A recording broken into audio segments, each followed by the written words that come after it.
This program features live coverage of an African safari and may include animal kills and carcasses.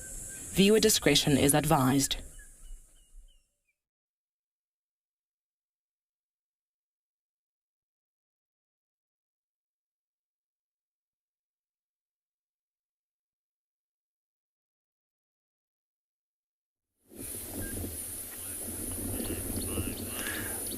A warm welcome to all our viewers. We're here at Ambient Ngala and we're looking at a lioness that's lying down in the shade of reeds inside the Timbavati riverbed. So I'd like to encourage all our viewers, please come join us on this live drive here in the African bush. I'm Nikki, I'm going to be your ranger for this afternoon on the drive, and with me on the camera is BK.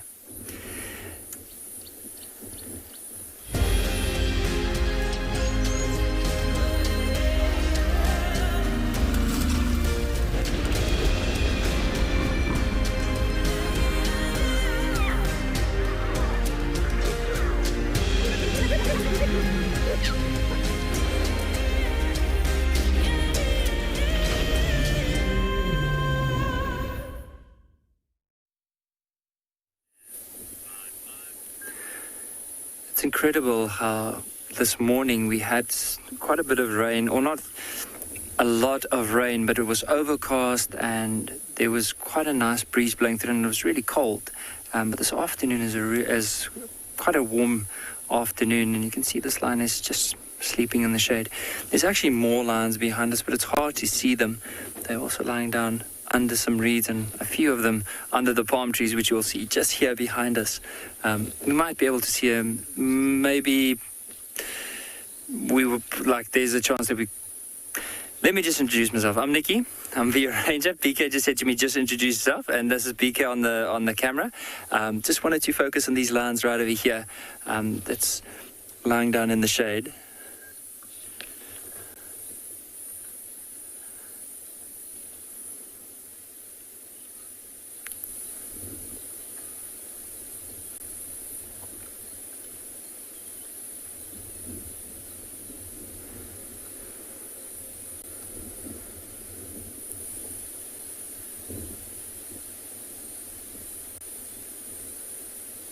You can even see there's one of the white lions just behind this one. It's very hard to see with the sun as well as the reflection off the sand. But I do know they're not going to be doing too much this afternoon, because you can imagine being so warm, there's no need for them to move. They'll conserve a bit more energy until later on this evening when it cools down, and they'll start moving. But there might be some more cloud cover. You'll see right in front of us here in the river, there's quite a bit of clouds moving over us now, so who knows, maybe that will help to cool down this afternoon. But let's just go back to this lioness on the riverbed here.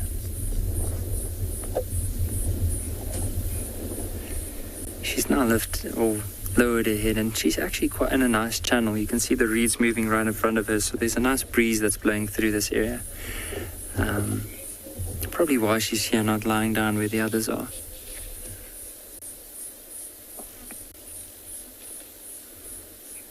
And just judging by her appearance, like the size of her head, also looking at possibly scars and the color of the nose, she's one of the younger lionesses within this pride. And imagine just her in 2-3 years' time from now, how big she would be, because she's already quite a decent size.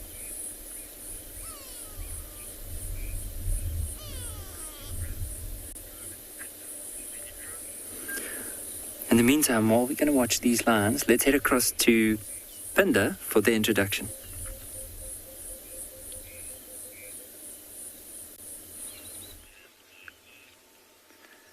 Good afternoon and welcome to our very own Lion Pride here at Pinda Private Game Reserve. Our lions are not so much lounging around. They have managed to catch themselves a young warthog piglet. The dominant cub is busy feeding on it now. We can see he's the second cub in the row from where we're sitting. He's busy making short work of the small meal. It's only really a meal for one cub, I think.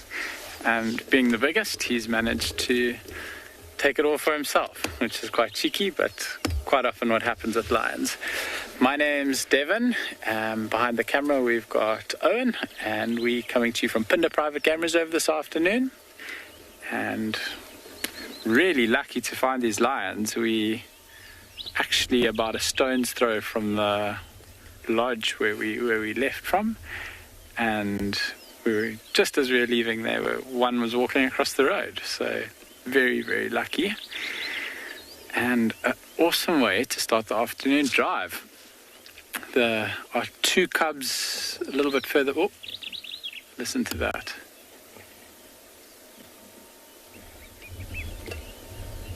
His brother, I think, is angling in for a piece of the pie and not having any of it.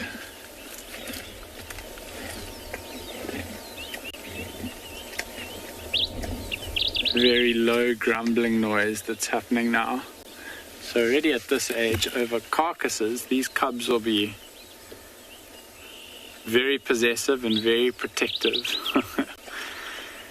Lions are obviously social animals and best of friends for most of the time, until it comes to mealtime. Then they're not quite best friends. Then there's lots of growling and snarling, and it's quite funny. On the front of the picture here you can see those two growling at each other and eating, and at the back they're the two that are playing around and being very friendly with each other. But how lions are. I think we are going to leave these lions to carry on feeding here. I'm quite keen to cover a little bit of ground. There have been some elephants in the south of the reserve today, which I'm really excited to go look for. So we're going to go across to Lauren, and we'll see you guys hopefully with the elephants a little bit later. Well, luckily, I have already found some elephants. Now, we're looking at a bit of a bum view because there's a little youngster that we're trying to get to let you see, who's already got a massive hole in his ear. My name is Lauren. I do have Davi once again on camera, and the weather has cleared up a little. I'm not sure if I can show you, but there's blue sky. Would you look at that? Blue sky. I'm not sure how long it'll be visible for, but it's there.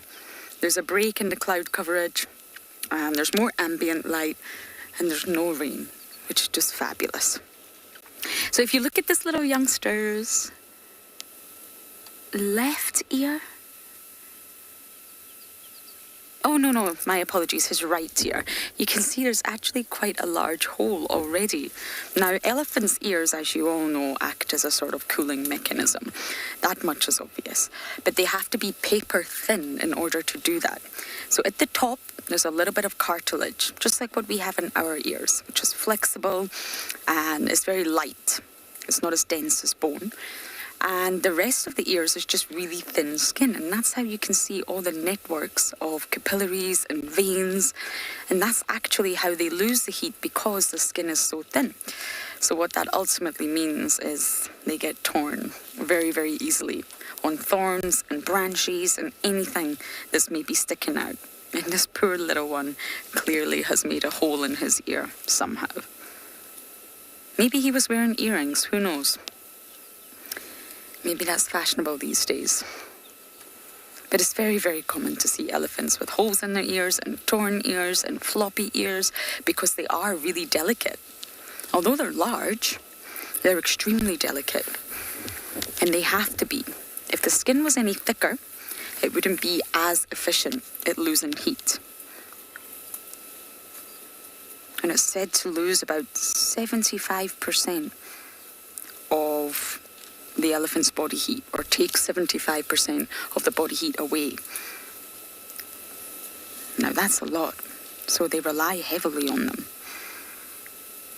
But if an elephant's ear has flopped over, if there's been some damage to the cartilage, then that could be problematic, because that could essentially mean that the elephant can't quite flap the way it needs to, and therefore maybe it won't be able to lose as much heat as it should. There's other ways to lose heat, of course, but the ears is the big one. They constitute 20% of an elephant's surface area.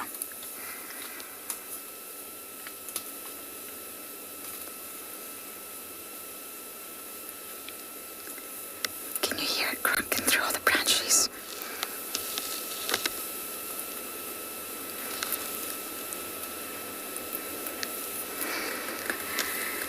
Jason, do we know for sure that they do have great memories? I am not so sure if that's ever been proven. I think maybe we can go forward and get some better views of this youngster. I think most animals or organisms, oh wait, they're coming this way now, Davi, they've changed their direction, would have good memories.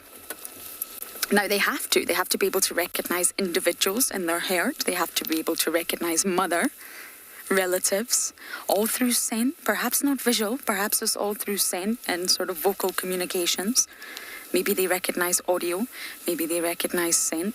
Elephants are said to have not the greatest eyesight, they're slightly short-sighted. So before you need to recognize your enemy, you need to be able to recognize your own. Those that are around you, those in the herd. Then you need to understand who the enemies are. Lions, maybe hyenas, any predators out here. Then you've got to understand and learn, as you grow as an elephant, how to navigate the landscape, how to feed, what to eat, what not to eat, how to drink, how to use that trunk. So I think most organisms would have a good memory because they've got to be able to learn all that knowledge and retain it. Even if you're a tick, an eyeless tick that can't see, you've still got to understand how to be a tick. Know exactly what to latch onto and when to latch onto and how to drink blood and then when to reproduce. So I think elephants absolutely will have a good memory, but I think most animals will. Okay, we are going to just check out Treehouse Dam to see if there's any more elephants bathing at the dam.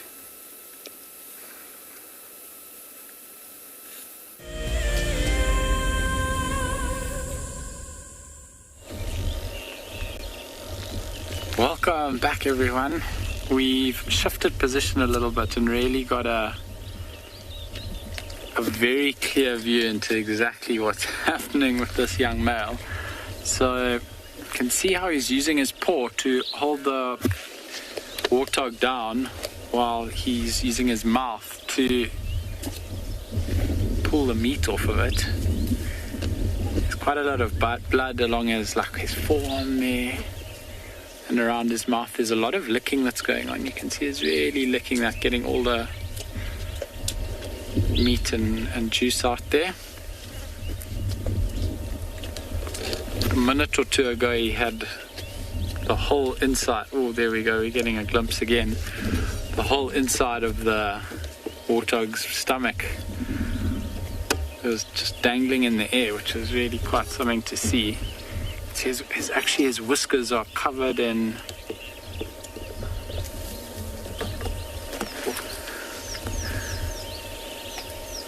that's a pretty raw sight. It's just the back of the warthog left. You can see how little it was. It's really not much of a meal for more than one cub anyway. One cub, it's nice size.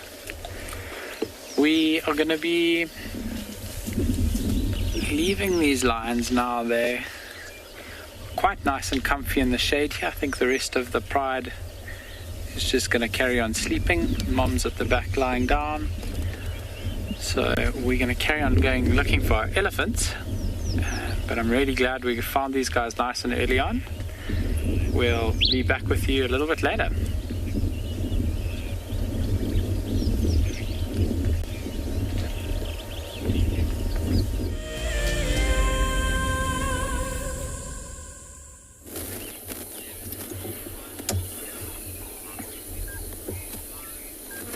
We've just moved the vehicle around to the other side of the reeds, and we are having a look at the young white male and possibly his brother that are lying down close together. There's some more lions in the back, but look at how he's maneuvered himself onto his back. It must be a lot more comfortable than lying down on the side. Even with his brother, you can see the sun is slowly creeping in on him, so it might not be too long. It looks like he is starting to pant before he eventually gets up and starts moving into some thicker shade.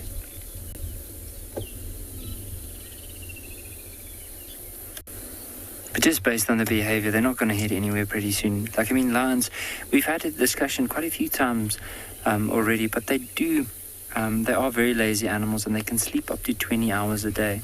Now, with these lions, having something to eat over the last 2 days, maybe their bellies aren't as full as you would expect after a big meal, but they had something at least to eat. You can see there's a bit of a bulge in this one's stomach.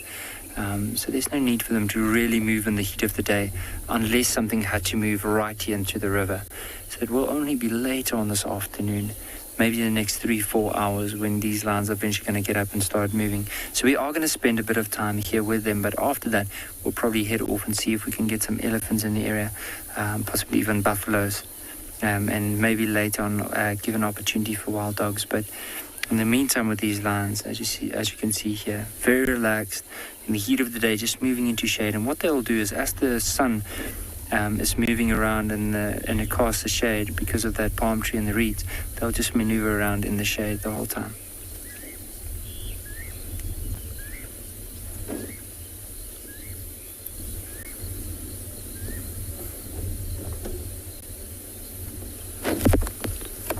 And there's some more lions on this side that we wanted to point out. So we're basically in between this pride. So there's more reeds here in the riverbed. And if you look right down there, you'll see the white of the one's belly as it's lying down on its back, with the foot up into the air.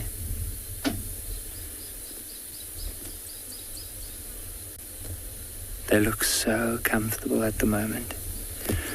And I mean, if you had to move past this riverbed and that one wasn't lying down where it was, it would be almost impossible to see these lions.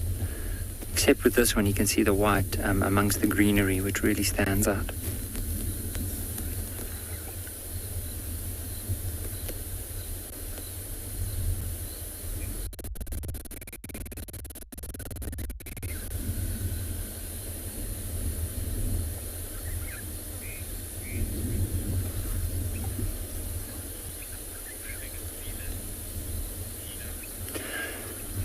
Do you know, it depends, because some of the older lionesses within the pride is over 14 years old, and some of the younger ones now, I mean, the one female that had the 2 young cubs that are now close to, or no longer cubs, like almost subadults now, she's just over 4 years old. And then these other lionesses that are over 2 years, and then of course the young white lioness that's over a year and a bit old. So I mean, it varies. There's you have all the way from just over a year, and even younger. I mean, look at those youngsters that are now born. So you have anywhere from a couple of months all the way up to 4+ years. So there's a really diverse age group with this pride.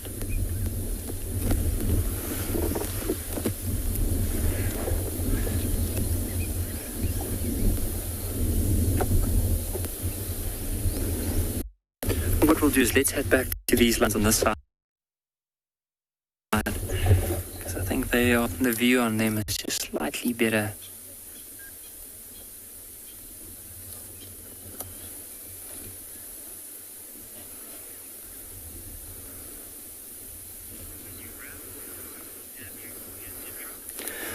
In the meantime, we'll probably leave these lines for now. Maybe later on come back, see if they will start moving.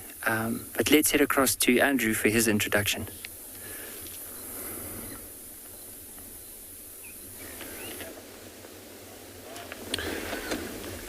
Good afternoon, everybody. Good afternoon. Welcome to Djuma Private Game Reserve here in Sabisent. We're actually in Lawfield. We got an impalas here where they actually mixed up with, looks like a few kudu as well. As you can see, one of the male over here. We sometimes not often see male, but we do have them. They're so sometimes Yiddish to stick around for us. It's so cool that, able to see one of the 2 antelope that they actually mixed up, which they actually love to be together. My name is Andrew on camera. I have Simon again this afternoon. We came to this actually far north, hoping to see if there is a any activity around this waterhole here. Of course, we had a lot of impalas all gathering around, doing their best, or feeding, pushing one another, and they're all happy, I think. They have kudu, which kudu? They're one of the intelligent antelopes. They're very good on scanning around. They can pick up sound very well because they have big ears as well. There's a female there. So yeah, the temperature for today is 27 degrees Celsius, 80 Fahrenheit. That's where we stand right now. It's actually some cloud, some part of the area. Part of the area, it's quite blue sky, which is, I think it's going to be just like this the whole entire drive, I believe so. So everyone, we're coming to you live from this area and other few locations as well. We'd like to hear from you by communicating with you. You can still talk to us on under the age. You can use kids questions at wildearth.tv. Also adult, you still go to Twitter, #WildEarth. Also on YouTube channel, which is at FC. And also wildearth.tv. But also, you can go to our Wild Earth website and sign up. And then from there, you go to a live safari page. And then from there, you can able to submit your question and comment. We would like to hear from you while we're out here. It's such a beautiful scenery.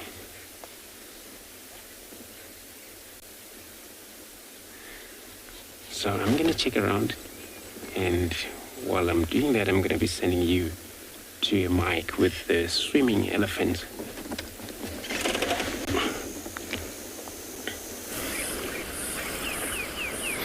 It's a lazy waterhole type of afternoon.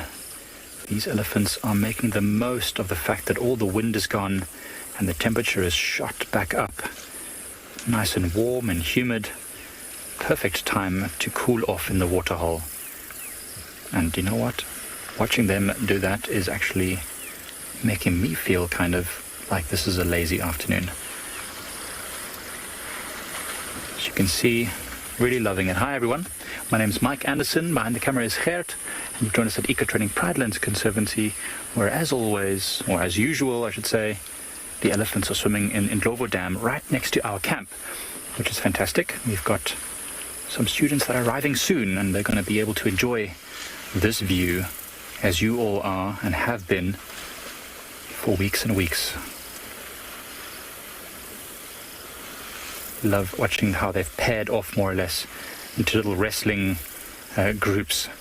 Well, some are wrestling, some are just doing, I don't even know what, somersault backflip, breakdance fighting, I guess. But all of them have been in the waterhole. These particular elephants, some of the bulls, have been in the waterhole for over an hour now, and there's been a constant stream of elephants since about midday, I'd say. They haven't stopped coming, and we didn't really see many elephants at the waterhole the last few days. Maybe one or two groups here and there, but I think we're getting back to that trend of seeing the elephants here the whole day. And it's not just bulls. We've also had a couple of herds come down. There's one elephant that's just behind where you can see Ichard with the camera, I'm sure. It's picking up a stick and it's just flipping it up and down over there in the back corner there. I don't know if you can see that elephant past the leadwood there. Ah, no, he's behind the tree. He's got a stick and he's throwing it up and down like a toy. It's the elephant with no tail. There's two elephants here with no tails. There's one. See, he's got the stick there. Now you can see him, Gert. He's like literally grabbing the stick and throwing it around. He's having the best time with his new toy. And it's not just this young elephant that's doing it. Earlier today, there was a very old elephant bull that picked up a much larger log in the water and was just moving it around in the water and lifting it up and putting it down. I think just investigating it. It was like a... He just throw it over his head. He's having such a good time. So this is just playful behavior. There's absolutely no other way to describe it. I don't know what it's trying to achieve. I think it's got the zoomies. That's actually pretty impressive. It reminds me of when we saw those bullfrogs fighting. They kept flipping each other over their heads like that. So I wonder if elephants also get that thing that, if you've ever had a pet cat or a dog, they get something that we just always used to call the zoomies, where they just all of a sudden have so much energy and they just run back and forth uncontrollably. I wonder if that's what's happening to this young elephant bull right now. Now he's chasing it. He's chasing the stick in the water. Oh. Oh, what have you done?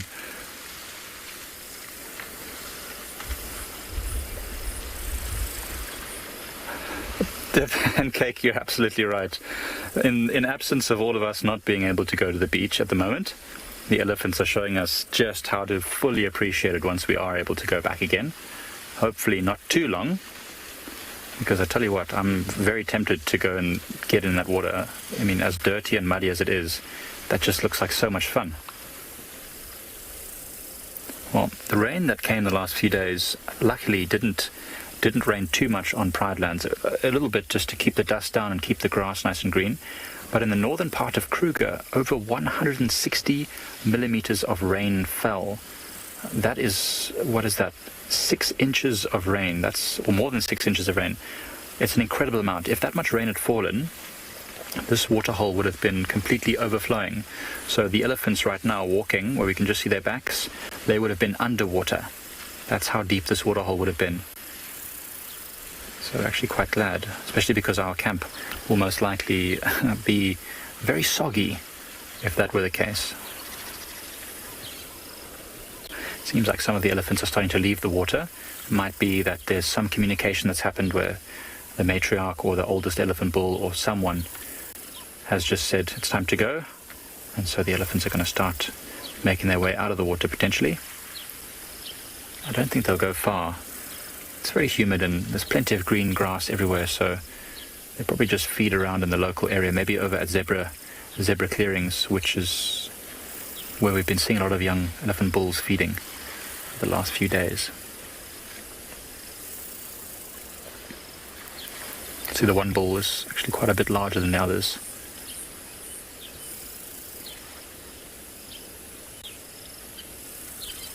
It's actually so soothing as well. Just the sound of them splashing.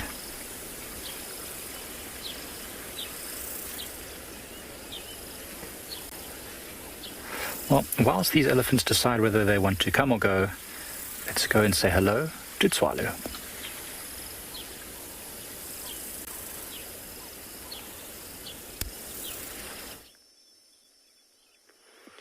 Definitely postcard stuff. So beautiful and so diverse. And what a spot to say good afternoon to everybody from Tswalu Kalahari. My name is Carl and behind camera is Craig. Thanks very much for joining us. And what a beautiful spot this is to do our intro. We are heading south and we are going to be focusing this afternoon here at Tswalu. We are going to be focusing on all the little things. As we are driving now with a little bit of sun that's peeking between the clouds, the temperature is spiking and obviously the humidity factor is starting to increase with a little bit of moisture, well, the lot of moisture that is sitting in the soil. The humidity's gone up and now insect activity has just started to boom. And as myself and Craig are driving, you just see so much tiny little life in my mouth as well, moving in between all this grass that we have at the moment. And from this spot, you can really see the true essence of Tswalu. It is just super beautiful. Like I said from this morning, clouds definitely make the picture just more beautiful.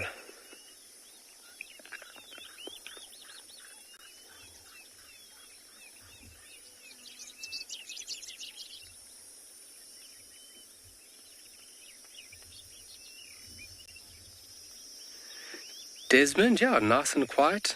We really appreciate that here. In Wild and Game Drive, we can go maybe an hour and a half, 2 hours. We also do silent drives. Get in the vehicle and just drive. No talking and just tapping into all the beautiful sounds that are around us.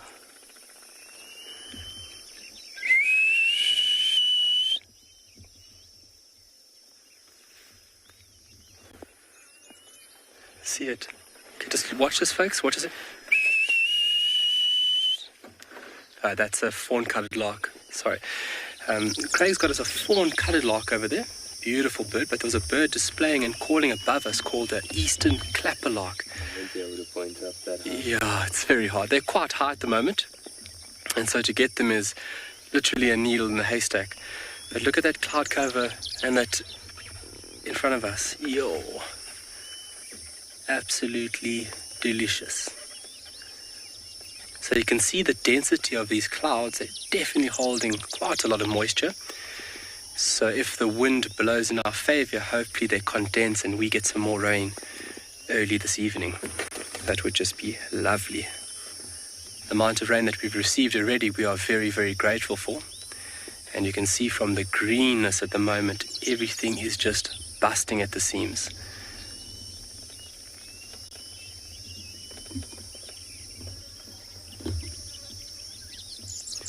So from here, we're going to go a little bit further east along this road.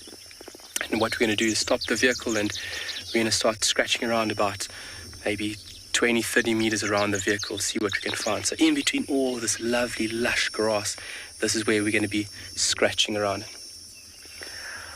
All right, so while we head off this way, we're going to send you over to Lauren, where she's got a very interesting little beetle.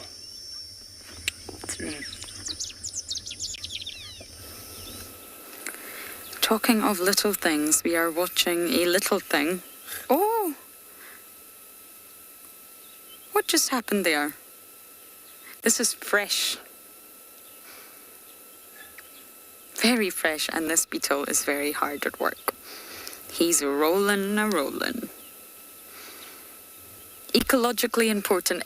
Oh my goodness me. That is our wonderful Eastern channel. Such a delight. Extremely ecologically important organism. Because of course, dung beetles themselves actually bury. So by doing all the work and sifting through the dung and creating these balls, they're actually burying, and they can bury 1 metric ton of dung per hectare per year. Now that's an incredible amount. And what that allows for is the removal of waste from above ground to the underground. And that assists in the nutrient cycle as well as the removal of waste. And it can, believe it or not, destroy any sort of eggs of internal parasites that are lying in the dung, or that came out with the dung, should I say. And it will bury them underground. So this is getting rid of them, if you like. And by sifting through the dung, they're also helping to reduce the population of pest species such as flies. Look at those flies already on the dung. We did a wonderful segment on house flies not so long ago, so I won't put you through that again. But they're basically assisting, and more than assisting, they're actually promoting the nutrient cycle, one of the fundamental cycles of life, where this environment could not survive without it. And I guess, inadvertently, they're facilitating the germination of some seeds that are caught up in the dung as well. There's all the wonderful sort of ecosystem services that these tiny little beetles are doing.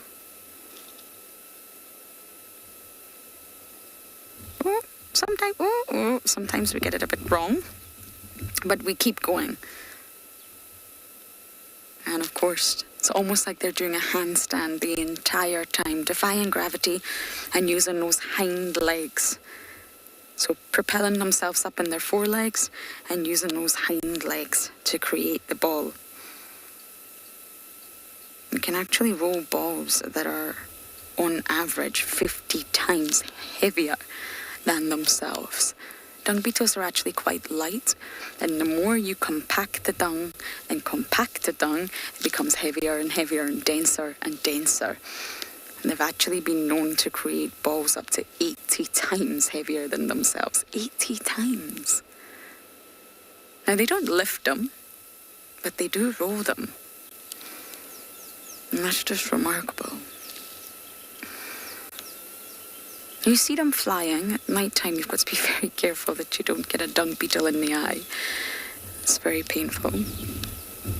But they will fly, and they'll use their keen chemoreceptors to navigate their way to the next pile of dung.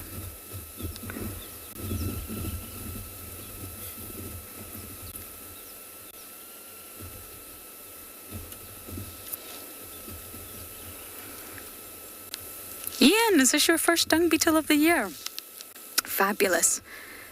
They've actually been around for quite some time. But I'm really happy this is your first one. And it's a very hard-working one at that.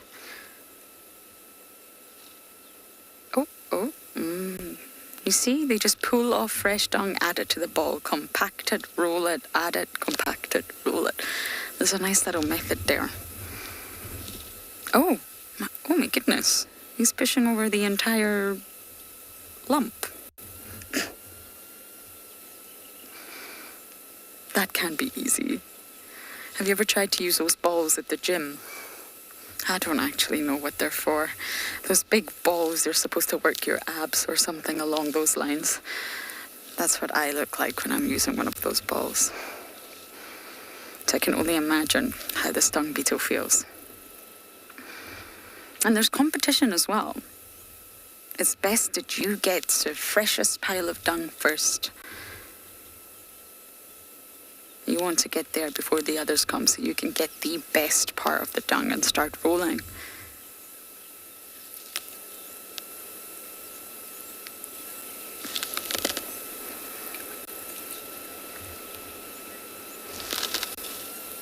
Susie, you're asking, do we get Goliath beetles in Africa? I must say, I have actually never seen one out here in the Lowveld, but I'm just going to check their distribution for you.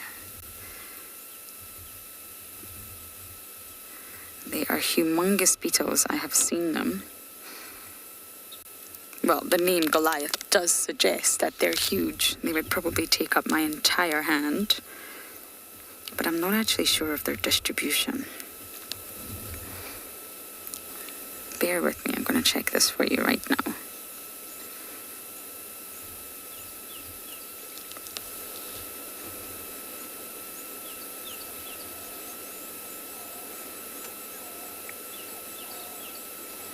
So they can be found in many of Africa's tropical forests. So they feed on tree sap and fruit.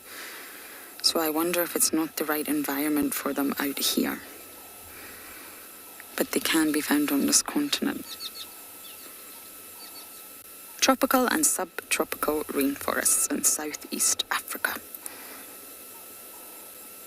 So no, I don't think they would be found out here. It's not tropical or subtropical. But I would really like to see one. I'm not sure if I'd like to be hit in the face with one of them. They are extremely large beetles. They're a type of scarab beetle. Okay, so I'm going to have to drive very carefully here to make sure I don't destroy any of this dung. And for now, we're going to send you across to Mike.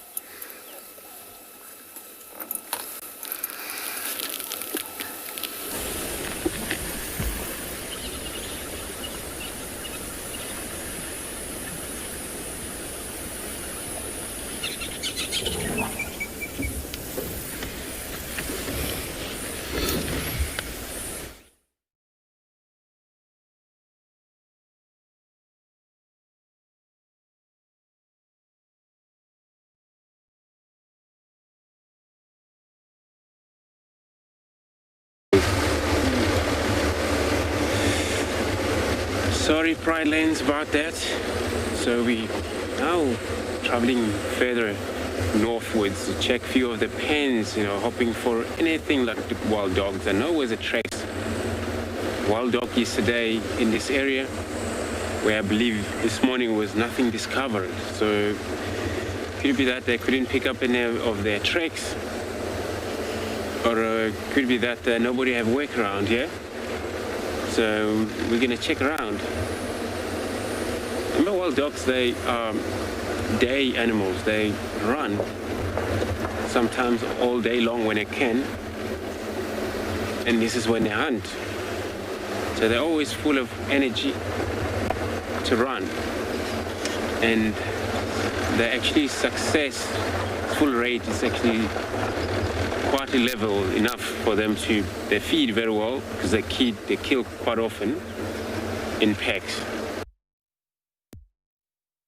So this is why we came this far north into Beverly, so deep in north. So it could be that maybe it's a packs of those dogs that we always see around here, or there is a different one. If it's a Pungwe packs, which those are the ones that we always see when we talk about wild dogs coming into the area. One with a collar, but I didn't confirm because nobody find them. They only saw the tracks. So it could be them. There's plenty of now, a lot of young impalas, those young kudus, and wherever they are, probably have already eaten and then just take it easy. I don't know if they have moved maybe to the north, across the border into Manuleti, where they always stay around there. They might actually have already hunt and kill, eat, and now probably in shade, where it's not actually always hot here. All the time it's all covered with cloud, but now it's open. Oh, here's Ellie. Good. Elephant. Right here. So, we'll look for a dog. We find bull, elephant. He's actually on mast, where he's dripping all the time, but I haven't smelled that because the wind's pushing over to him. But it is a decent bull there. He's got one of the tusks that actually broken. Only left with one tusk.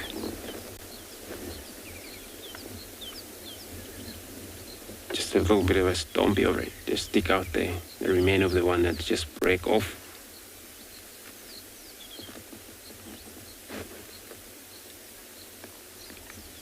So now his job is to walk around where the female has been. And then there, it's actually a little bit of a water. Just gonna see if he's gonna take a drink or he's gonna play with his mud, suck his mud and then spray himself. He's probably actually done it quite a lot of time during the day. Some part is wet.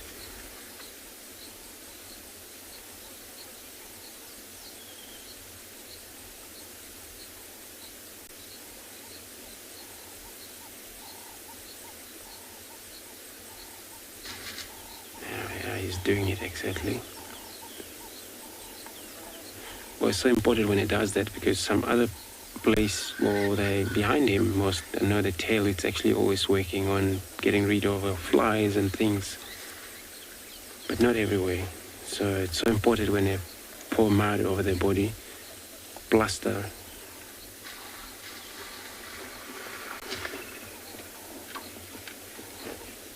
Actually, so no, you want to know if the elephant's tuskers fell off due to their older age.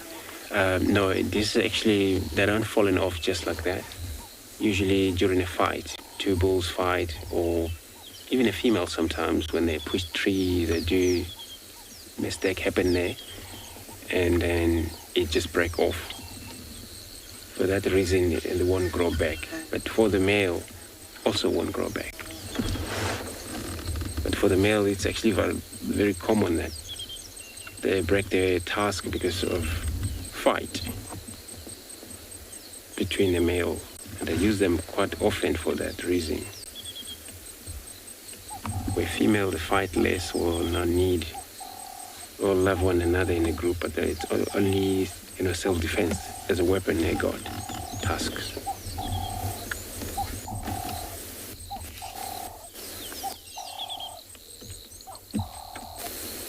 From the age older age now, those tusks weren't gonna just fall off.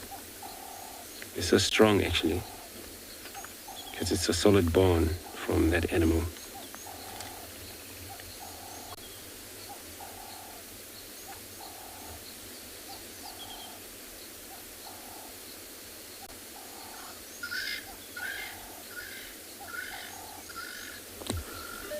They will just help him listen a little bit.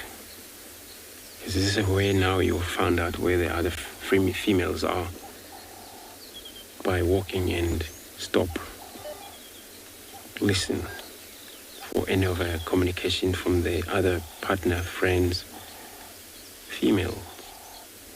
I'm gonna turn around, try stick with them.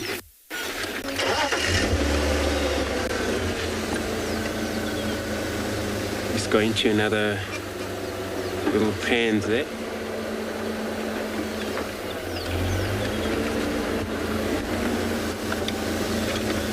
Well, he's probably actually have a lot of move. No matter where you come from, doesn't matter, but you would continually move until you got what you need. But the main key now is to find a female. The female that he would have found in the group gotta be female that she comes on heat, that he would actually pick it up there and focus on her so much, reproductive take place.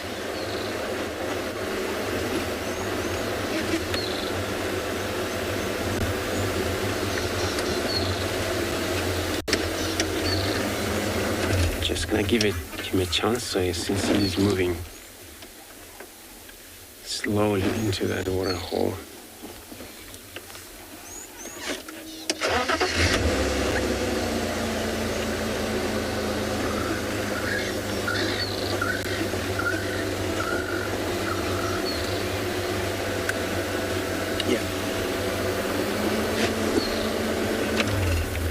Dave, so you want to know what's the difference between Sabi-Sense and Djuma?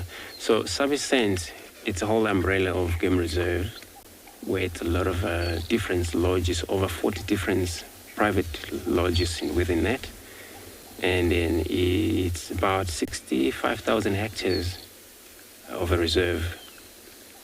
And then that's where you got all of Djuma's in here. But Djuma is actually pretty much in the northern western end of Sabi-Sense Game Reserve.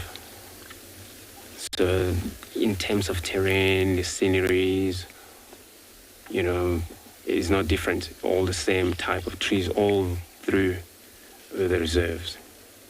Drainage lines over there. When you talk about animal population, still apply the same with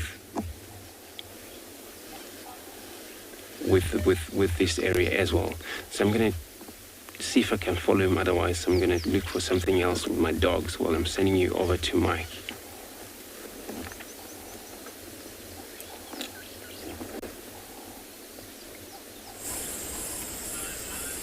Hello everyone. So we were just waiting for more elephants to arrive. They've been coming and going. At the moment there's none. And I saw this flower, and it's a flower that's quite common. We see it at summertime blooming all the time, and it's a wild foxglove, or one of the wild foxgloves, although it's not the same as the European foxglove. It's a very different family. It's actually more closely related to the sesame. So this is called Ceratotheca triloba, I think that's the name. And the triloba part of the scientific name is to do with these leaves here. Can you see how it's got 3 lobes? It's got the one that my thumb is holding and the 2 other lobes there. So that's the 3 lobes of this plant that gives it that scientific name.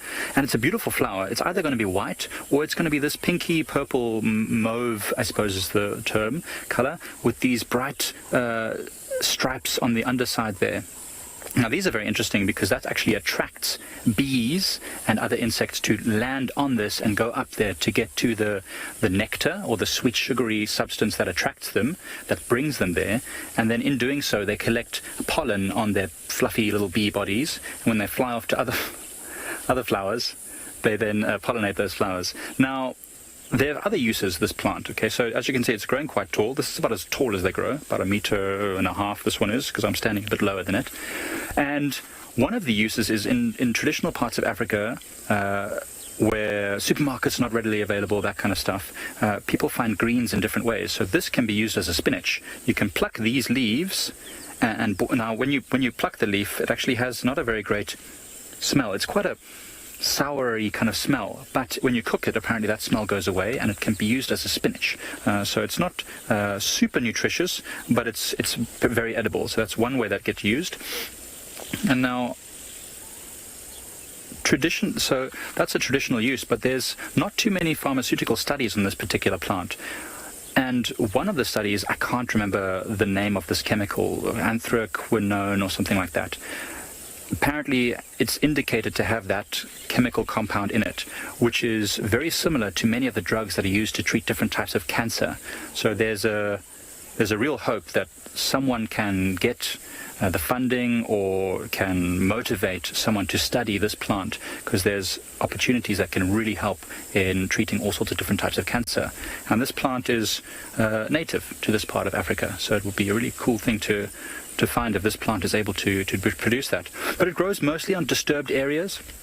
This being old farmland, as you know, many of the areas are not pristine. They're getting back to pristine. So you'll find these plants often growing on disturbed areas, especially where the soil is quite thick and clay-like, which is exactly what we find close to Ndlovu Dam, where we are right now.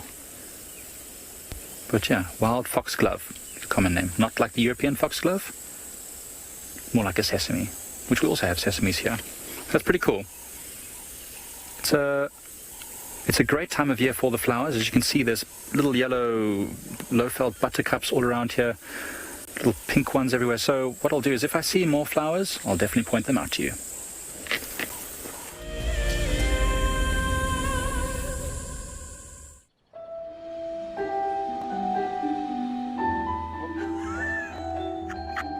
Has it just pretended to be dead? Oh, that was amazing.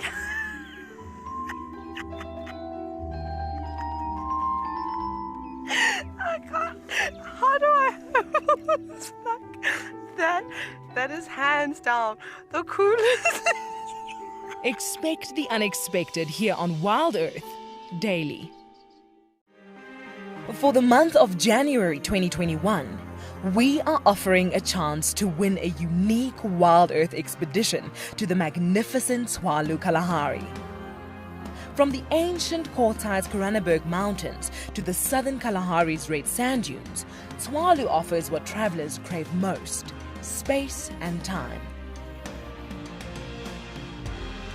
The winner will explore this landscape in a vehicle, on foot, or on horseback, with a chance to go behind the scenes with Wild Earth and of course meet the meerkats. The prize includes a 3-night stay for you and a friend at the luxury Motse Lodge, including flights from either Johannesburg or Cape Town. Open to all Wild Earth explorers who have signed up before the end of January 2021. Terms and conditions apply. Why is the Mara special? It's one of the only few places that you can find the annual wildebeest migration.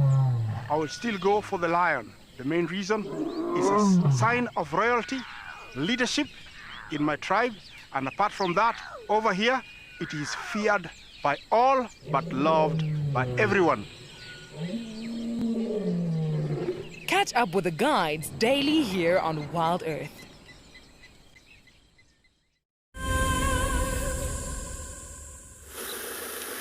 Now, we can't seem to get anywhere today without bumping into elephants. There's a huge herd blocking the way on the southern boundary. Youngsters, adults, and they're clearly enjoying just tearing up all the vegetation. We might be able to follow them for a little bit. And of course, we've got our rain roof on, which really doesn't make it easy to view animals. I'm not sure we're going to get any rain, but I think it was a good option that we managed to keep it on.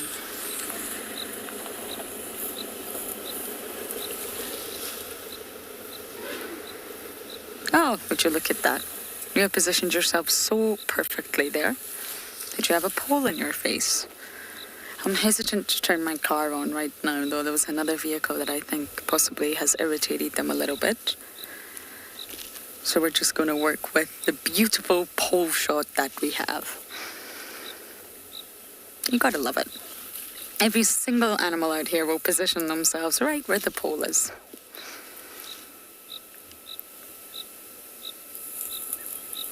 Happy, happy elephants. They've had rain, they've had moisture, joy, the vegetation's lush, everything's great. Oh, it appears like I'm not the only one with elephants today. We're going to send you over to some more at Pinda.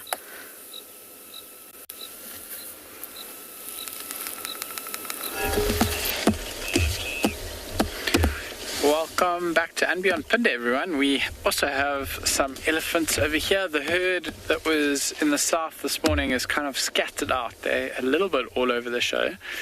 And we're just sitting with two that were out in the open. They crossed the road in front of us and they've now started feeding on this tree. There's some sour plums in the front that we can see there, little orange berry looking things, but these two elephants have got their trunks high up in a tree and they're just pulling, if I'm not mistaken, I think they're pulling little bits of elephant pudding out of the tree. There's a creeper that grows on a lot of the trees that we get here at Pinda, and it's called elephant's pudding. You can, I suppose, go figure that elephants enjoy eating it. And I think this is two females. One's quite a lot larger than the other. You can see the head of the larger one coming into view now. She's just reaching over up into the tree and breaking little branches off and taking the leaves. You can see her really nicely from this angle, actually. She's just grabbing the really juicy leaves that are maybe new shoots on the end of the branches and eating them. So there we can see the little sour plums right in front of them. They're actually really delicious little plums. They, like the name suggests, quite sour. Oh, she's really pulling down this tree now. And you can really see it. She's giving us a nice view into her mouth as she feeds. So these elephants haven't been south for a little while now in such large numbers, and we've been having quite a lot of rain. So I imagine all the trees and grasses are just that little bit extra juicy and luscious at the moment, and a little bit more tasty than they would have been the last time the herds were down this side. The larger female does look like she might be wanting to reach up a little bit higher into the tree, and how elephants will do that. Oh, she's pushing. She's going to push the tree right over. You can really just see how amazing is that, how strong elephants are. That's a good 4 meter, maybe even 5 meter tall tree, and she's just, you can see she'll rock forwards and backwards until it just gives in, using her trunk. That is incredible. Just really a display of how powerful these animals are. And over she goes.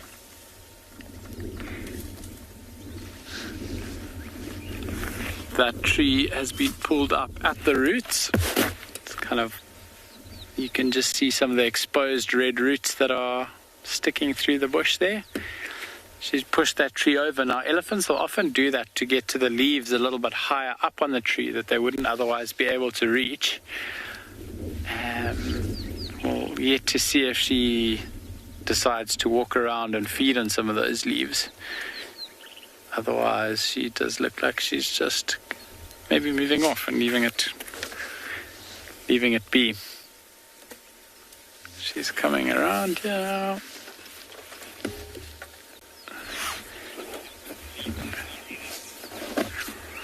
Yeah, it was unbelievably easy, hey? Almost effortless. She just gave it a little rock, backwards, forwards, and over the tree went. I don't know if you've ever tried pushing over a tree, but I can promise you it won't be as easy as that.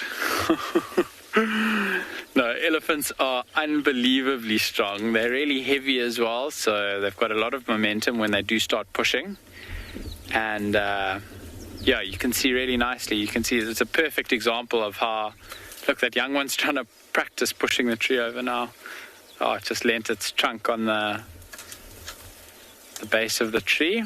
But you can, yeah, as I was saying, you see, there's a perfect example of how elephants will push a tree over, and now they can suddenly reach all those leaves that were completely out of reach. Those leaves were probably about, we're just gonna, no, we won't have to move forward. So a young bull, it looks like, almost decided to make a nuisance of himself, and then he decided that it would actually be better, maybe more worthwhile, worth his time to go get the juicy leaves at the top. So those leaves at the top that they're feeding on now, those will even have been out of reach of animals like giraffe, who can also reach up really high to eat the lush leaves that no one else can get to. But these elephants have long learned that they can just push trees over and get the leaves that are otherwise out of reach. This tree might not die completely.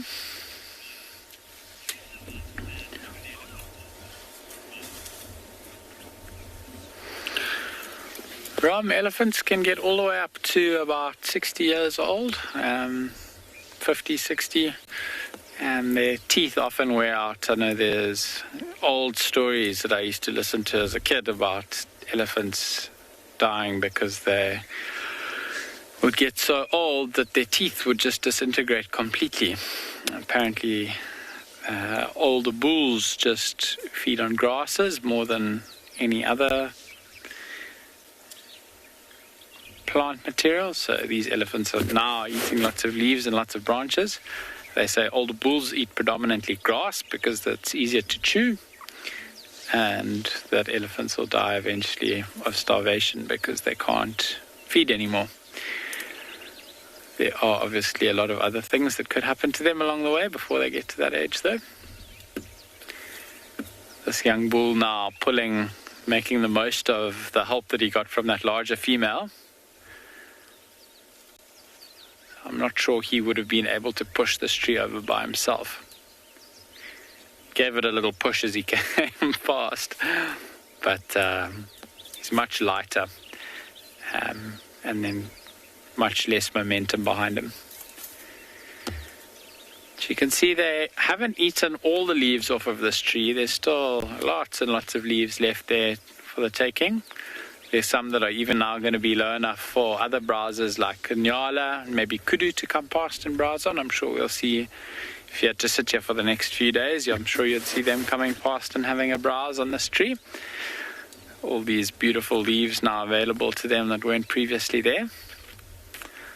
But these elephants are moving off. Hopefully this tree won't die. They often do leave some roots connected at the base, and you often see trees that are, I mean, this tree hasn't quite fallen over completely, but trees leaning at this angle and sometimes even greater angles that have been pushed that are still managing to survive. It's quite an amazing adaptation by trees.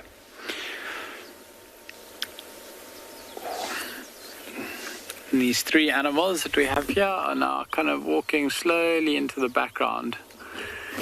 We're looking towards quite a rocky ridge in front of us here.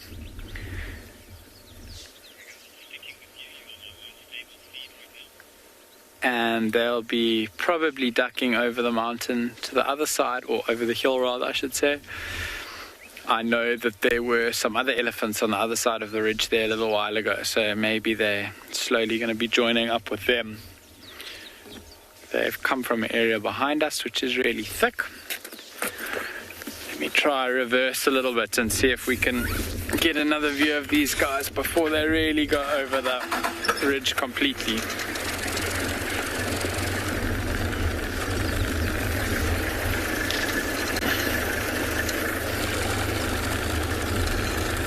Oh, no, they're going.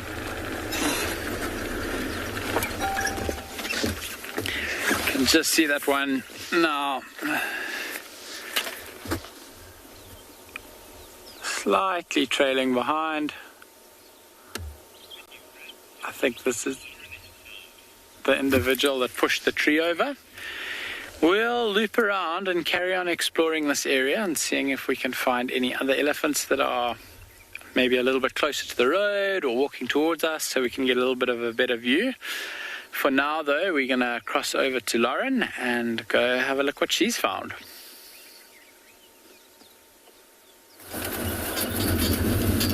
Now we're actually scratching around for Shudulu.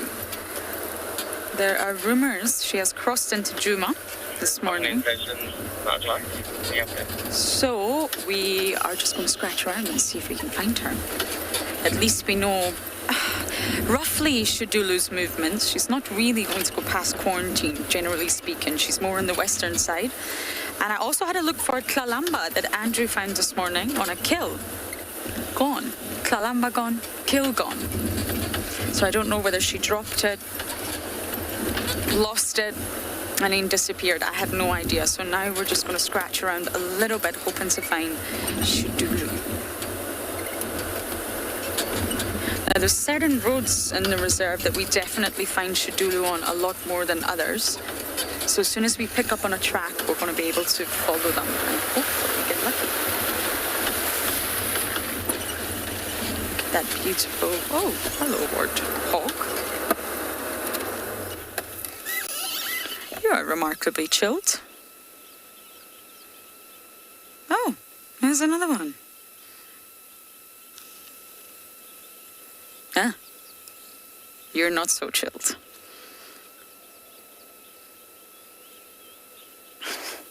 Look at that swinging tail. How could one resist?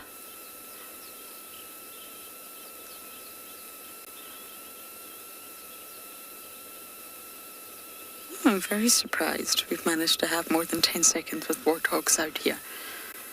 And it's understandable why they're so skittish. There's a predator on every single corner.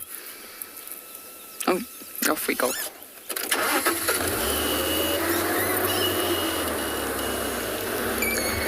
Debbie, it depends who you're after. You mean to us?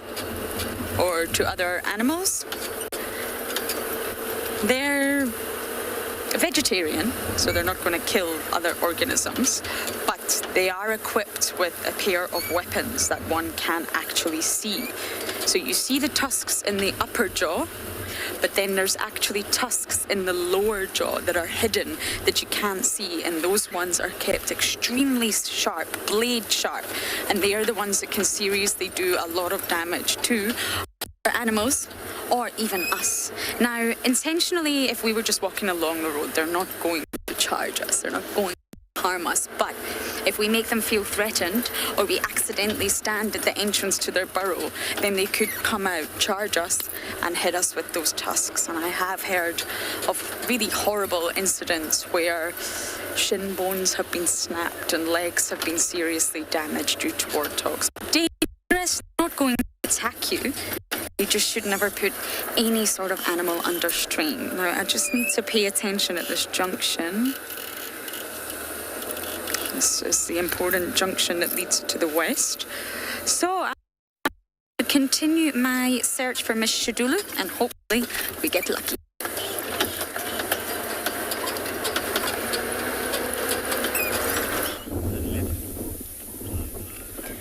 So have a look at this beautiful scene. We've decided to move all the way down to this waterhole after leaving the lions.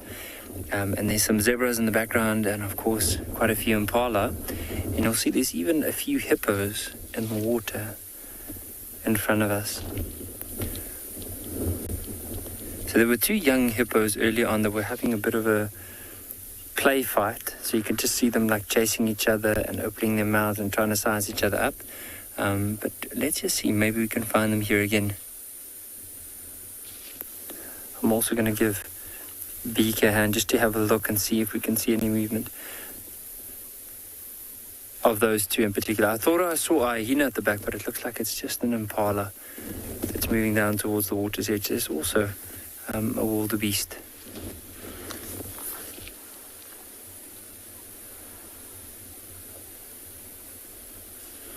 Look at the size of this hippo's teeth as it's yawning.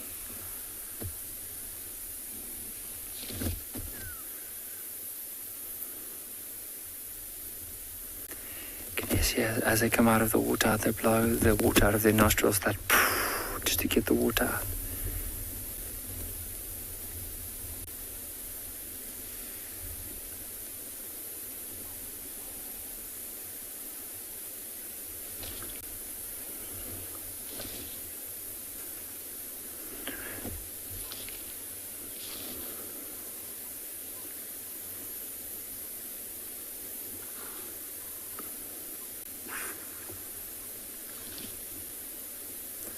It's always nice being able to watch hippos, because when they go into the water like that, sometimes they can stay as long as 6 minutes before they have to come back up again and breathe.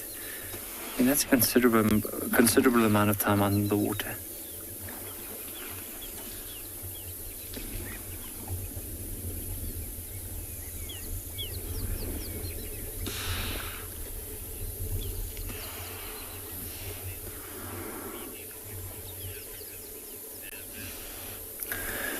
Zambam, according to my knowledge, I don't know if there's maybe any other subspecies of hippos, or because it's only the two that I know of as well, and that's the dwarf hippo, and then of course these ones here. But I'm not too sure. Like, I would love to know from our viewers. If I'll also go and try and read a little bit more if there's like a subspecies, or maybe another individual that's been identified that I just don't know about. But I'd love to know from our viewers if they can have an input and let us know what they think, if there are more than just two species of hippos in Africa.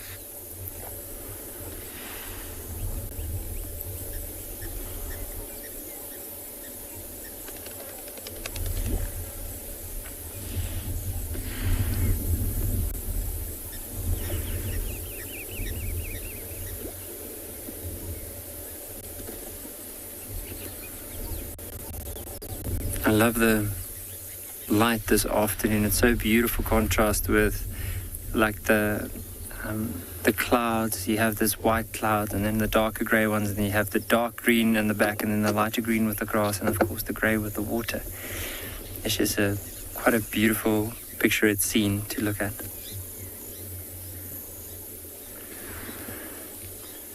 Just heading back to those zebra in the distance and the impala.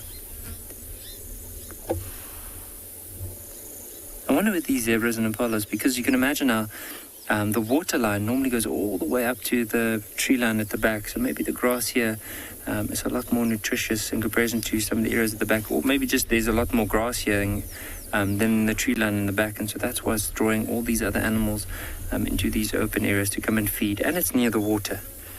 At least they'll have a good view if there's any lines or anything that comes down to the water as well. They'll be able to spot it from quite a distance and then move into cover or just move away.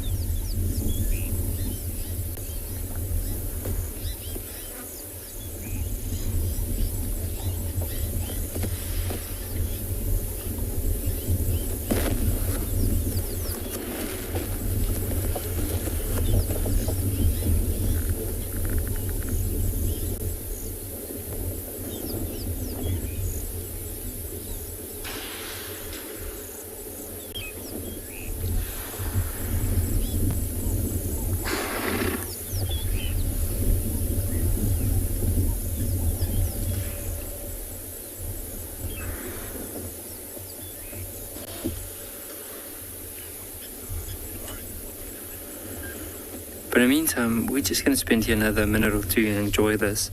And let's head across to Lauren with an elephant.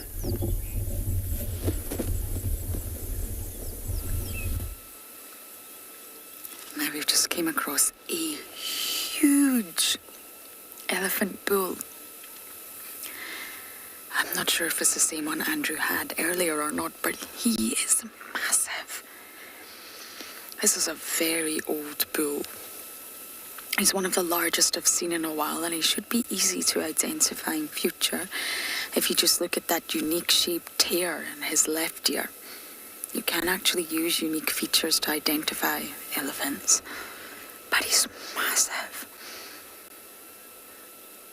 He's completely alone.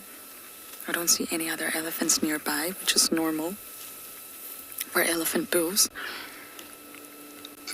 And although he's alone, as you know, elephants can communicate at really, really low frequencies with one another. It's completely beyond the human hearing range. We can't hear it. And they're actually termed infrasounds. That's the name for the sounds that they're making. And they can travel several kilometers. If not more, they can travel a lot of kilometers. And what this does is essentially provides all the elephants with a private communication channel that no one else can tap into. Or definitely not humans, that's for sure. And this private communication channel actually plays a really important role in the complex social structures of elephants. So even if this bull right now is not talking to anyone, and I use the word talking loosely, he can still hear other conversations. He'll still be able to hear if there's a herd nearby communicating to one another. And it wasn't sure exactly what is he doing. Please don't push over that beautiful Marilla. I'm just having a little scratch on all those awkward places. But yes, science had no idea how elephants made these infrasounds. It was really unclear. And one possibility was that the elephants just sort of tensed and relaxed the muscles in their larynx, which is a voice box, the exact same as us. And this mechanism is said to be sort of similar to cats purring. I'm losing my voice as we speak, I'm not sure why. And therefore, the sounds are produced in a low pitch, but it's not very powerful. So is that the way that they produce sounds? They're not entirely sure. The other sort of theory that was proposed is that the elephant infrasounds are produced just like humans singing. Not when we talk, but when we sing. And because an elephant's larynx is so large, it produces at extremely low frequencies. So when we hum, humans hum, it's produced by sort of vibrations in the vocal folds, if you like, our vocal cords, And these vibrations obviously are set off by air that comes from the lungs. It doesn't require muscle activity. So one theory is muscle activity, sort of contracting and relaxing the muscles. And the second one is just like how humans sing with the vocal cords, and the tone and the pitch is changed by the air that's coming from the lungs. But they don't actually know. Humans can't hear them. We can't hear these sounds without any form of technology. So it makes it very, very difficult to actually figure out what we're listening to and how they're producing these sounds. I believe in the University of Vienna, actually, there was a scientist that removed an elephant's larynx. Apparently it died of natural causes, I must just say that. What are you doing? Having a good old smell at something. Possibly us, Davi. And anyway, it cut apart the larynx, which was said to be absolutely massive. And that was one of the first experiments into trying to understand how elephants produce these infrasounds. So we're just going to sit here and let this bull walk past, and then we'll continue our search for Tswalu.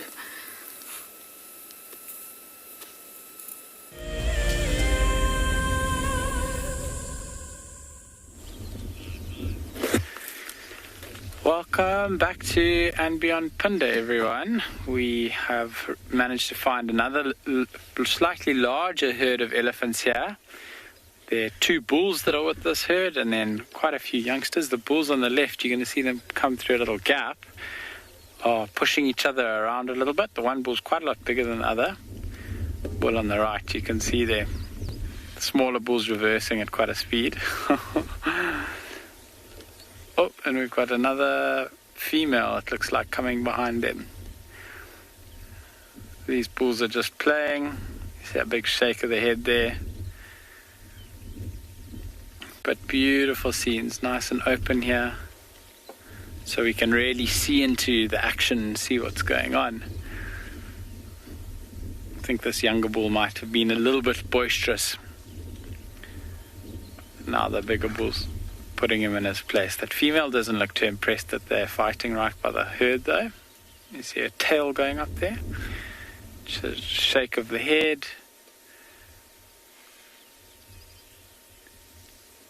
Oh, look at that. 2 males.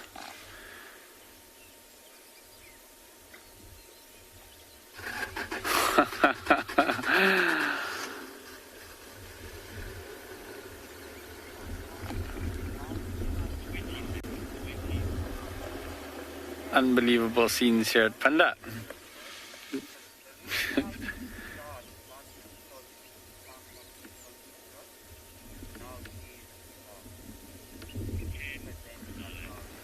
We're going to hang around here for another little while and see if any other crazy scenes unfold.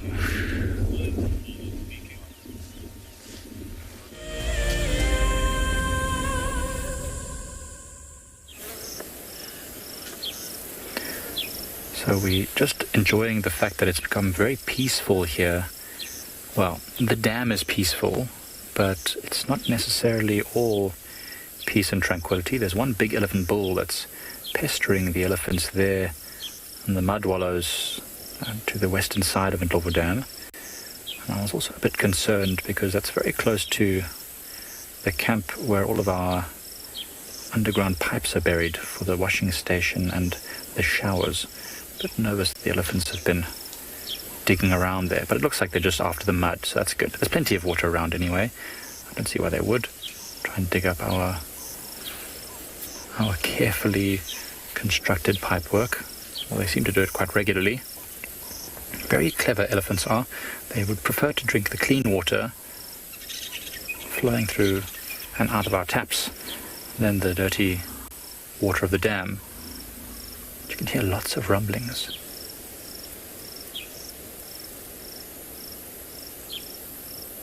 There's a lot of interesting communication happening since that big bull turned up. I don't know whether he's maybe trying to mate with the females and they're not interested. Arnold, it's usually the opposite way around.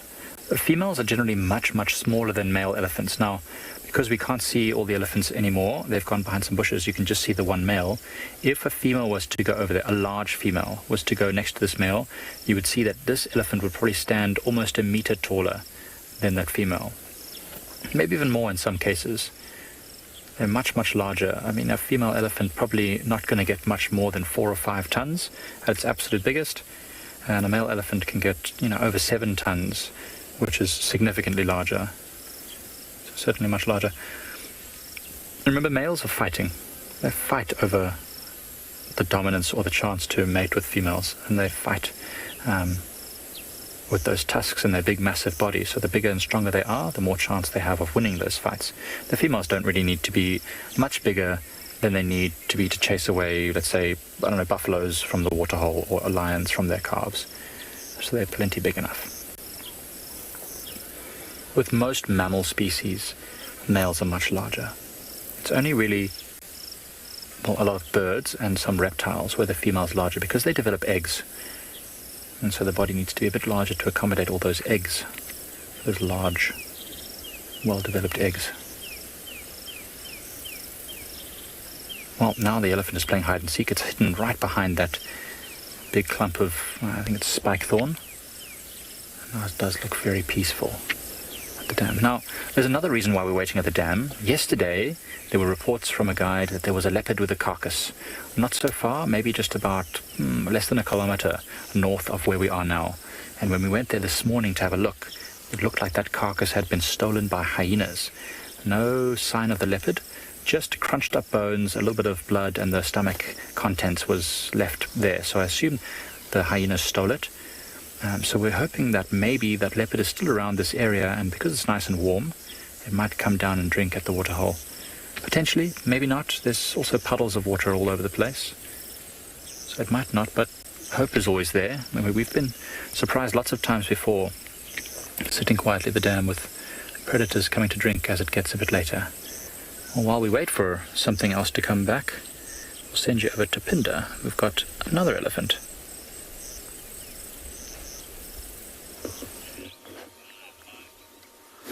Alrighty, so that male has moved now off to the left. He's gone behind a big bush and carried on feeding. There was a little bit of trumpeting that happened and he moved off. And then we've got one of the matriarchs here. All our matriarchs at Punda are fitted with a radio collar, so you can see on the back of her head there she's got a collar on with a tag. So that's just so that they can track the elephant's movements around the reserve and forms part of very valuable research that happens here at Punda. And also in the event of a herd of elephants breaking out, they'll always be able to track them down, which is really important because if the elephants do get out, they could potentially cause quite a lot of damage and make some problems for themselves in the surrounding areas. So a little bit of insurance just to make sure we've got them all safe and sorted. The female, this matriarch here that we can see, doesn't have any tusks either, which is quite a strange sight. Tusks in elephants are very much part of their genetics, so less to do with the age as some people think. Some people think it's the big old bulls that have got the big tusks, but we've got some big old bulls with quite small tusks, and like we can see, this matriarch female doesn't have any tusks at all, so a little bit of a different sight. She's got quite small ears as well, you can see there. Oh, a big shake of the head.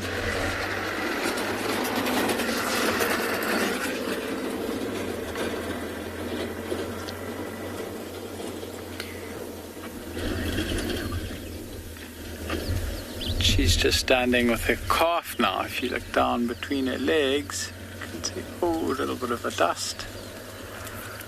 So elephants will dust bathe sometimes a couple times a day to help create a layer of dust on their backs. That little calf now running between the legs of the two larger animals. Two females there.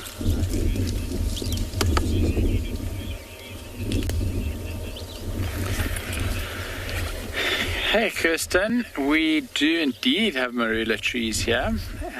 Myself and Owen were actually just chatting about marula trees 15-20 minutes ago, saying that the marula trees up in Hoedspruit, where he's from, are so much bigger than the ones that we've got down here at Punda. But nonetheless, we do have them. They are currently starting to fruit, but the fruits are still very much green. So they're not quite ripe and falling off the trees yet. But it'll be an exciting day when that happens. We get to eat a few little marulas, fresh from the trees. I'm excited for that day anyway. If we go across to the little calf on the slightly to the right there now, very small youngster. Looks like he's got a little bit wet earlier, maybe when they were drinking not too far from here. He got splashed, but he's kind of been walking around slowly. You can see him playing with his trunk there, trying to get to grips with how it moves.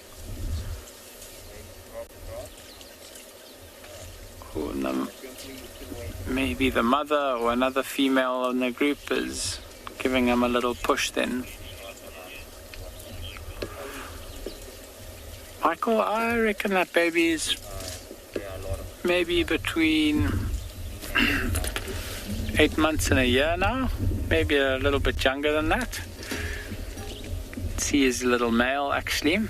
Now that I was just looking quite close with my binoculars. And I'm not sure if the bigger elephant that came and gave him a little push now was the mother or one of his siblings. Oh, he's running around a little bit now. He went off around the bush by himself and maybe got spooked a little bit by something and then came trotting at quite a speed back towards the other older elephants in this herd. So those other animals here might be aunts, uncles, maybe even siblings.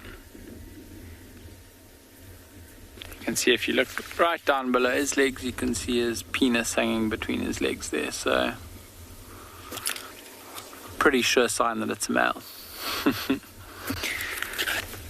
I'm just going to roll us a little. No, he's coming into the open now. So he does look like he's being a little bit more playful. He's got a little bit of energy. Moving off now to a small little green shrub that he found on the ground. So this is a really young elephant, you can imagine. Very playful, still very much exploring this new world. You can see he's a little bit wobbly on his feet at times. His trunk's not quite in control. And really just loving life. There's another small elephant, not quite as small as the one we've just seen. He's about to come out from behind the bush on the left. Oh, no, of course he stopped as I said he was about to come out.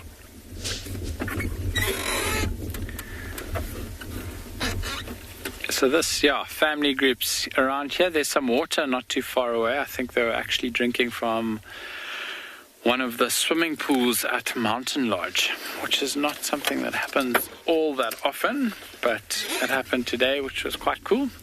I just want to stay in view of these little calves, so that we can carry on with the view. Actually, I think we'll call it here for now. So this matriarch's now also feeding on one of the little shrubs that she's picked off the ground. We're going to hang out here for the next little while, stay with these calves and see if they get up to any more nonsense and games. And for now, we'll go across to Tswalu. But we'll see you a little bit later. Well, taking a look at the smaller things, we have to appreciate these beautiful brown-veined whites here. We've just stopped to look at the plant that these two beautiful butterflies are sitting on. The vine that it's sitting on at the moment is a trellis vine, and its adaptations are quite remarkable. But appreciating these little guys is obviously very, very important in my books. But looking at plants, if you look at plants in general, obviously having a very hardy stem to keep the plant upright and erect is very, very important to reach, obviously, the sun's warm rays. So having a thick stem like that and very, very sturdy and hardy is very important. Or you can go a little bit bigger and better, which would be the trunk of this tree. But if you look at trunks like that, it's a very, very expensive cost to produce something that thick and that strong to keep you upright. And if you look at plants in general, plants are remarkable. So plants have adapted and modified themselves to suit them best into multiple habitats across the world. And if you look at some plants, they don't have this hardy, thick stem structure in order to keep them upright and obviously reaching up to the sunlight. But what they would do is actually use other plants, just like the creeper is doing here right now. If you take a look at this creeper, it's actually utilizing this camel thorn in order to reach the life-giving sunlight that it needs. And obviously, the higher you get, the more sunlight you're going to reach, because in the understory of this stuff over here, you can have shadows being cast from larger trees like this camel thorn, which would be detrimental for the plant. But a very easy plant to recognize. So if you take a look here on my beautiful pointer, if you take a look at this one right over here, it's super easy to recognize by the shape of this beautiful broad leaf. It almost has a heart-like shape. I don't know if I'm thinking about love. No, it's definitely got a heart shape. And then the way it's creeping around the branch, you can see there. And then the flowers are really remarkable. If you take a look here, how the flowers are borne in axillary. And it's got little bell-shaped flowers which hang upside down. You can see this one right over here is actually open. The other members haven't opened yet. But just looking at plants like this, and the tactics that they use in order to thrive with the environment is really remarkable.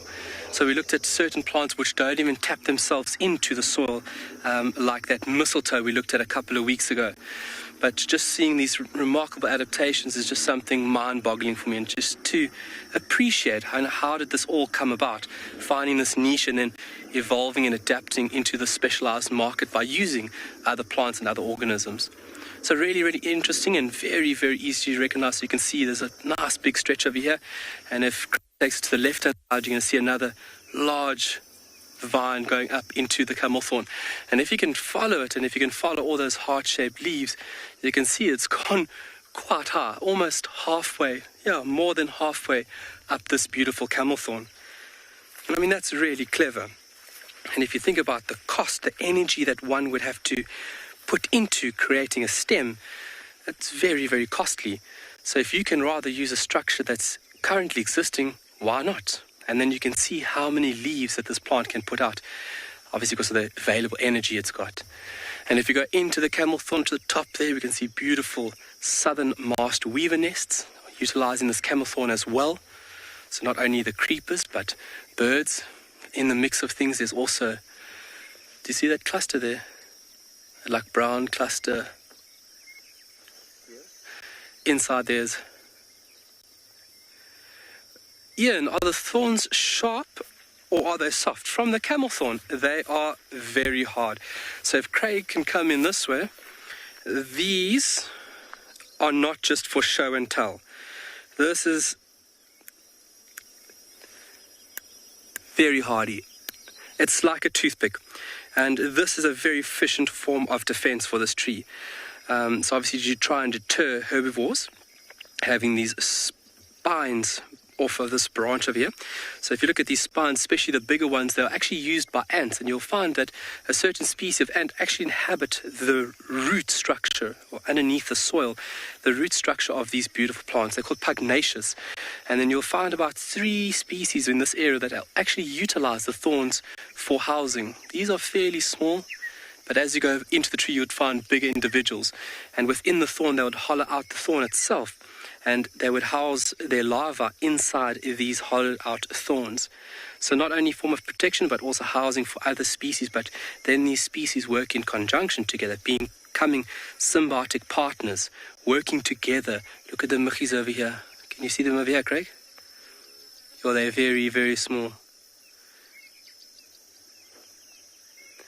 So a really, really remarkable tree. If you look at camel thorn, it is just a very, very big ecological role play here.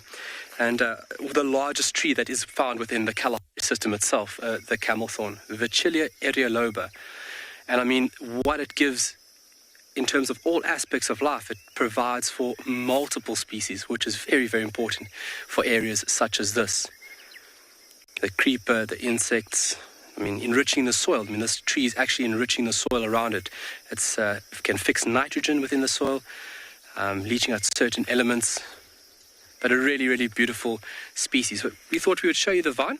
What we're going to do from here is we're going to continue further east into the rumbling darkness that is there. And we're going to see, slowly, we're going to see what we can pick up along the way.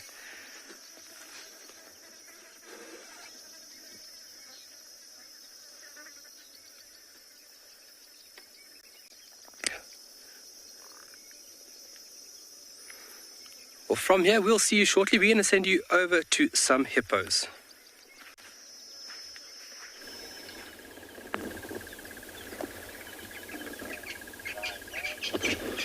Thanks, Carl. So we're stationary now here at Gamusuk Dam, where there's a couple of hippos in here. I know sometimes we come in, there's only maybe one or none. So it's probably because they maybe don't come back to the same waterhole. There's a plenty of waterhole that are free for them to use.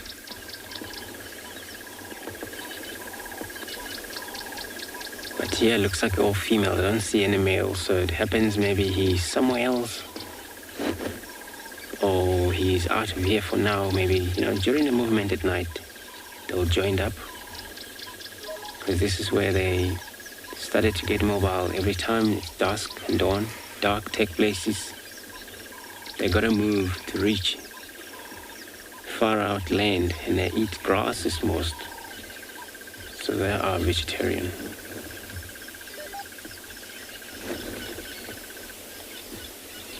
It looks like she's got a few of, looks like a 2 that I saw there, which is slightly younger still, but they're different age. It's probably one of that young one, it's her baby, and the other one's probably someone else.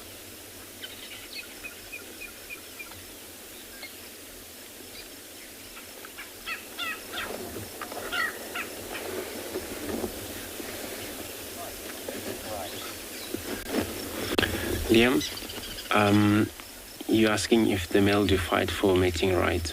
They do fight for territory, and then, you know, fighting is actually very critical sometimes. One will die for that fight due to that they have two incisors, tuskers, which is below their jaws. Those ones are very sharp when they do that. So they do definitely fight for territory, winning rights of mating, dominate. So one group of pod of hippo, there has to be one male there with them as a dominate. So a territory situation, it comes very strictly sometimes, where these male wouldn't really tolerate another male from different area, especially if they're equal in size, then it's going to be a lot of a competition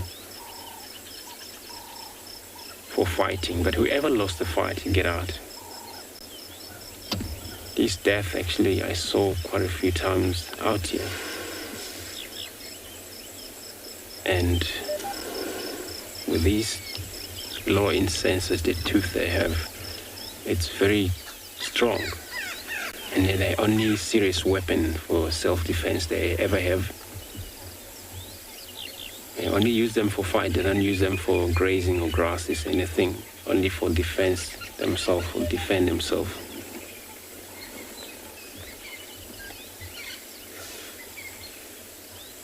But also female have them as well. So they both have those two incisors below the bottom jaw.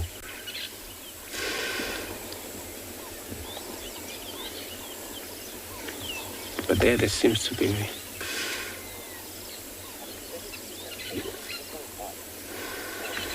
else. So you're asking if I ever have seen a fatal hippo fight. Yeah, I did. And it was actually one of the morning.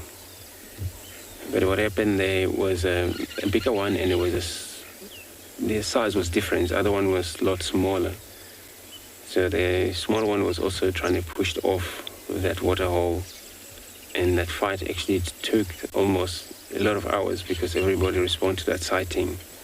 Eventually, the bigger one gave up. I think it was probably understanding that, oh, well, he probably maybe won't do anything.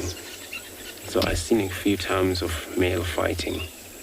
And that one that went die, actually, it was a very serious fight that probably took the whole night, pushing one another. And eventually one gets so much bad cut and couldn't make it when he get out of the water hole, just went and died right away.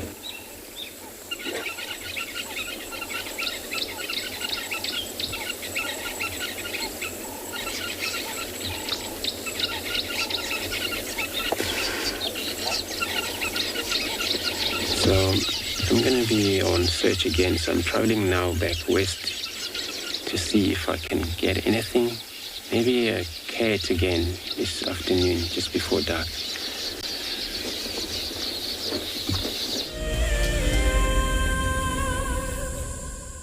Have you been watching Wild Earth and dreamt of being right there on safari with one of the guides? Well, now you can. Wild Earth is offering you a chance to buy a ticket to dream. You or a friend can hop on board a live Wild Earth show and join our guide on safari. The ticket is redeemable at any of our locations, anytime in the future. Only a limited number of tickets are available, so don't wait. Get your ticket now and start dreaming. Terms and conditions apply. My name is Lauren, and I'm currently working in Djuma Private Game Reserve here in South Africa. I love answering your questions during the live safaris. It's my favorite part. It feels like you're on the vehicle with me, and I'm able to teach you exactly what you want to know. If you want to ask a question on Wild Earth, then you need to register on our website. Once registered, you must go to the live safari page and ask your question below the live feed. Welcome to my car. This is Wendy, and she's my favorite. She would love to have your name engraved on her so you can be with her every single time she goes on a safari here in Djuma. If you become a Wild Earth Explorer, you will have the opportunity to buy an engraved tag, which we will attach to her. We will make sure to send you a digital picture to show you exactly where you are sitting on her. You will have front row seat in every single sighting.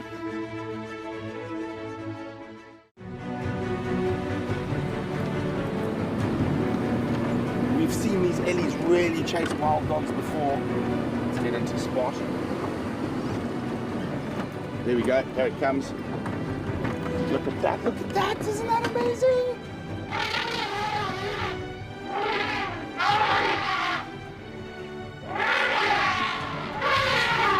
Expect the unexpected here on Wild Earth daily. So have a look at this beautiful Marilla tree that we have on the screen, but what's more exciting is what's in this Marilla tree. So if you look closely, you'll see there's a leopard lying on the branch. Now it's really hard to see unless we move a bit closer, but this morning we had a leopard with a kill, and one of the male lions came and stole the kill. Now, this one here is not the same leopard we saw this morning. This is actually her daughter.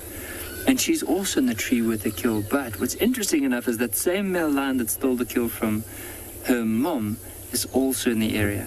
And he's lying down, probably trying to get to the kill. But I just want to show you the kill is in relation to her. So she's up this side, and off to the left now here, the kill is on a very, very thin branch. On this side, looks like an impala. You can see the leg dangling down. There's a bit of the meat that you can see. But who knows, maybe the mum would come and join up a little bit later. But with that male lion being around, the chances are this leopard has no need to come down. She's actually just resting with her head on that branch, just looking in his direction. He's just behind us. Maybe during some time, if she doesn't move, we'll try and move back to that male lion to go and have a look.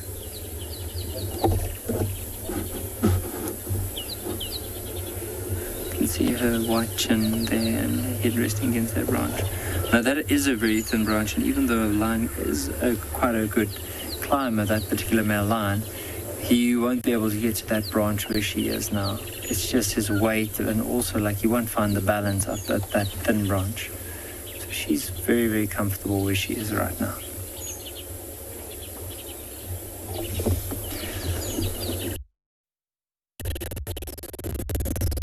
But I'm thinking just for all our viewers, just to show you more or less how far they are apart from one another. If you bear with me, I'm just going to reposition the vehicle and just show you where this male lion is in relation to this leopard. So what I'm doing, I'm just going to start off the vehicle. So just bear with me as we move back. We're not going to move far back. So the tree is off to our right, and just behind us here is where that male lion is lying down. So I just want to show you that it's not so far from where this leopard is. So I'm just turning in here.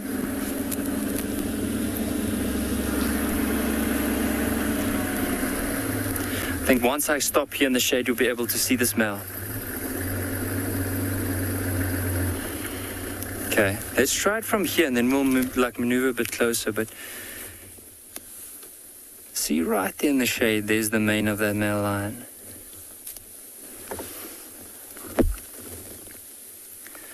So he's right here, but I mean, she's just in the tree off to our left. And what could have happened is after he fed off that impala carcass from the mother, he probably moved along here and got a whiff of this carcass here, and then decided to try and go for it. But of course, he didn't manage to get it. So now, just to show the tree, it's just here to the left. I don't know if we will be able to see her up in the tree, but BK says he's going to try his best. You can actually see her tail dangling down at the moment. So unfortunately, one of the bars are in the way. So I'm just going to try and reposition the vehicle. So just move the vehicle slightly to see if we can get a better glimpse of this leopard. Just bear with me. Around about there. Just have a look, BK. Just see if we can get another glimpse of this leopard. I mean, she's so high up in the tree, it's very, very difficult to see her. Don't think we're going to get a better view. Might just move back a slight bit. Back. Last time moving back, so hopefully we will get a glimpse from her round about here. There we go. There she is. To see her front paw tucked over that branch as well to help with balance, and of course the tail dangling down.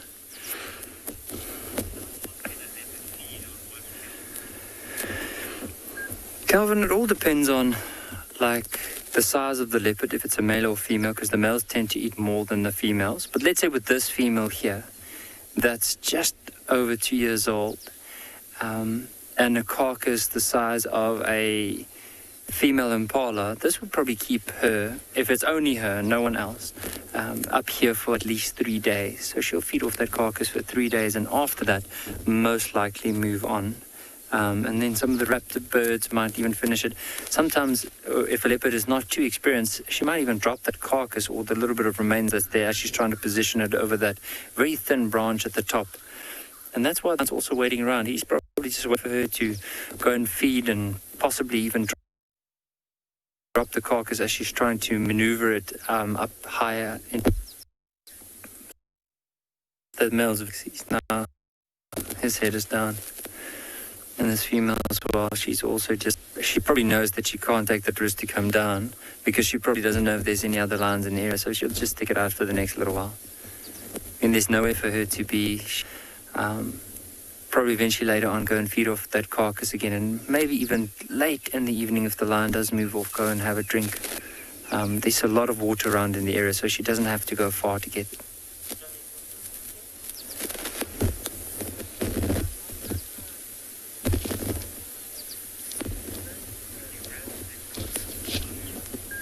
So let's head across to Tswalu, and then Bika, I'm just going to sit here and see if there's anything that happens.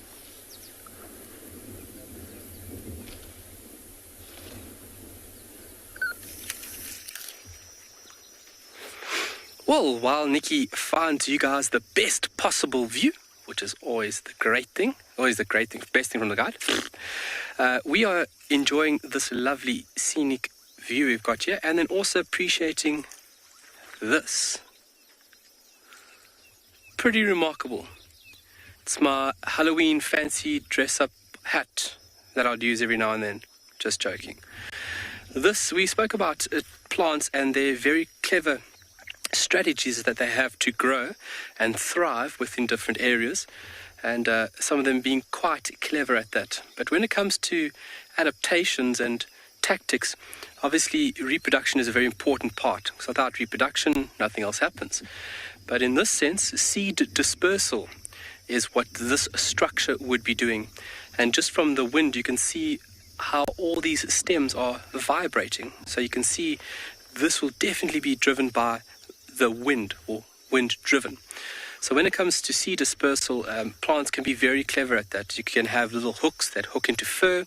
It can be a sticky substance that adheres to certain things. And then the wind. Wind is a very prominent factor that can be used in an unlimitless supply. And if you take a look at this, this is from the remnants of a plant called a ground lily or saw-eyed lily. So where my hand is, and my hand goes to the bottom of the plant, that's where the stem would have... Hello! Look at him. Do you see him in there, Craig? A little corn cricket here in front of my finger. He's green. There's a little young juvenile corn cricket just underneath my finger over here, tucked up in between the stems of this plant. You see it? Okay, all right, let's leave him be there. But this would be the structure used for seed dispersal of this plant. And if I hold this one very close, you can see that this structure is closed off. So it would dry out, and over a period, this section of here would start fracturing, and this is where the seed would come out. But over time, this was all these nodes wouldn't dry out at the same time, so you'd have a concession of seed dispersal while being driven by the wind. And I mean, let's just go to the road here, Craig, because there's a bit of wind now. Got me? Go a bit further. Let's see if it will be driven by the wind.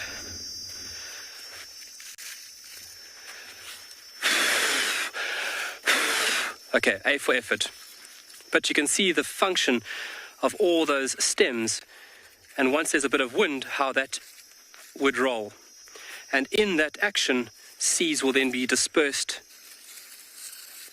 at different points. It's a really remarkable adaptation from a plant. And if you look at tumbleweed, that's what this thing would be doing. Exactly the same principle, being driven by the wind, and over time seeds dispersing from these capsules. Really beautiful and really nice to see. From here, we're going to enter a little pan that's just in front of us. We can hear quite an eruption of bubbling casinas, and then we think we heard a bullfrog. So we're going to go from here just a little bit further east. We're going to enter that area, and we're going to scratch around at the water, see what we can find. But also just enjoying all of this over here. I mean, look at that. I love looking at clouds. I really do. But we'll see you guys back at this side when you get here. We're going to send you over to Lauren with some lions.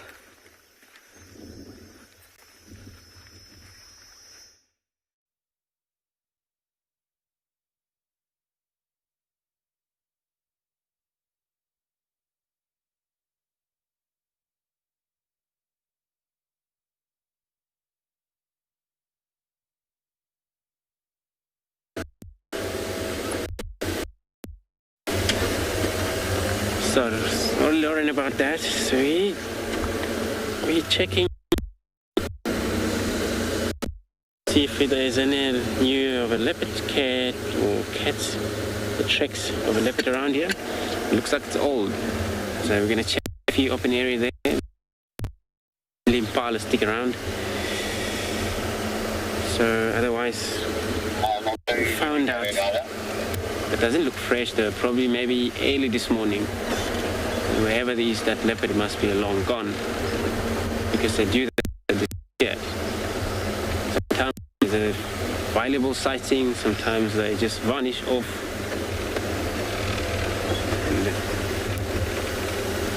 So I'm going to be sending you over to Lauren again.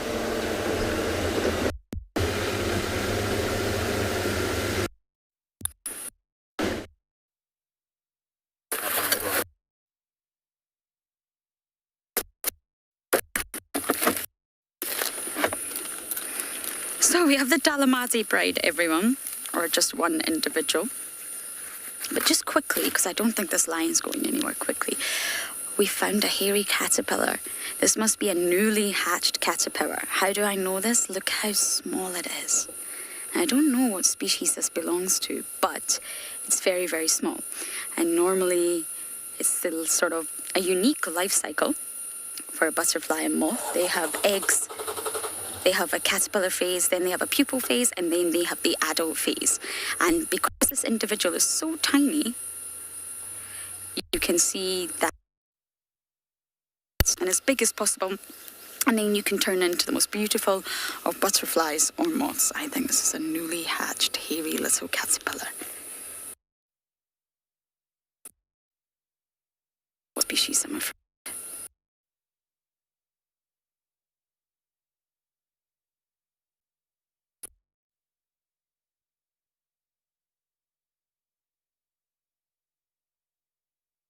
This side.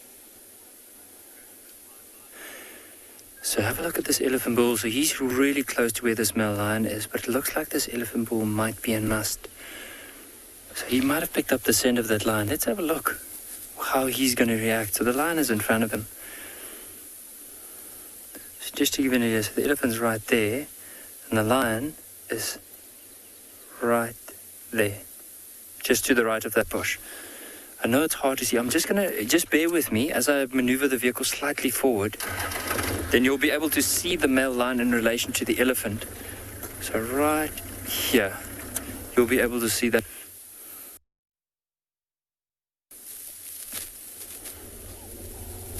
So there he is, just looking at that elephant.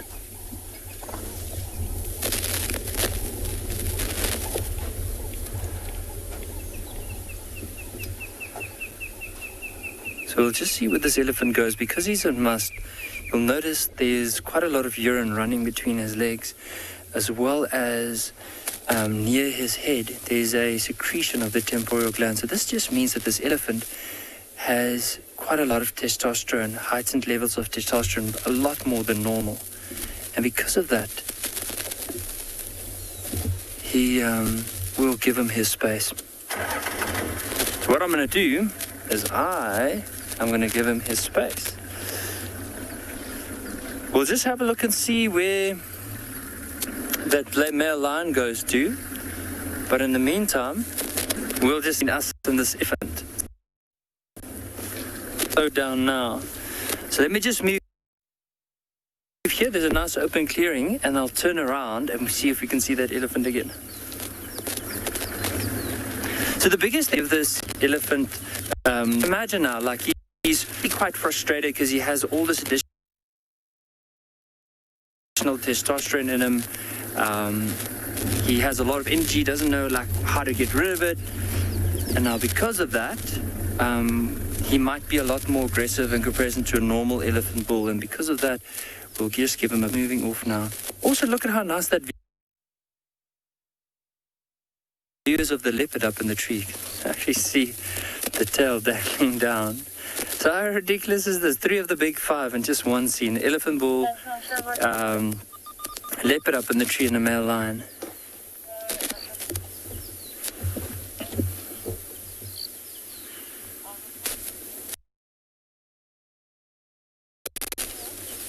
What was interesting to notice is when that elephant turned towards that lion was so still. It did not move at all. Probably because it knew that as soon as it started moving, that it would have drawn the elephant's attention. Just try and see if we can see that elephant again. Oh, there it is. Looks like it is moving away from us. It's actually just feeding at the moment.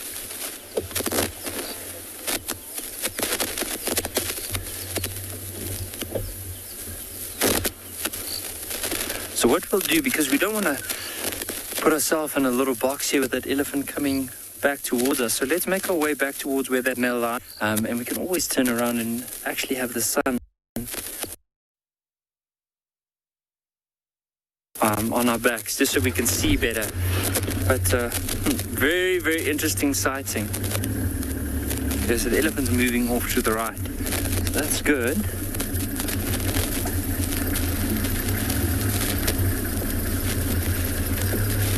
Right, so he's moving off that way. I'll just stop right over here.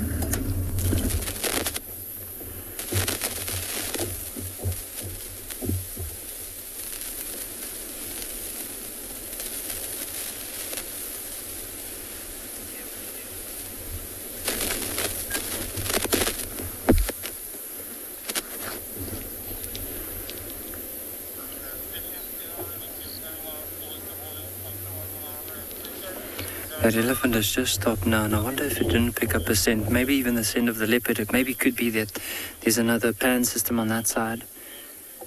But let's just have a look at this leopard again.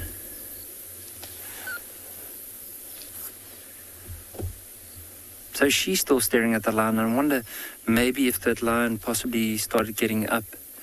And that's why she's looking that side. Let's go have a look. I mean, the elephant walked past. It actually moved the lion a bit before the elephant arrived. And see where that male lion is.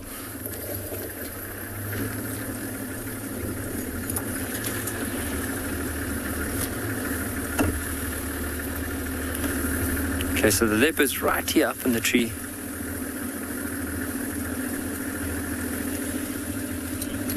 And now I would also love to see an interaction between the elephants and the lions. Gone down gone for a drink. So let's try and move to this side. I'll keep a bit of a distance so we don't disturb this male lion. And I'll stop right here.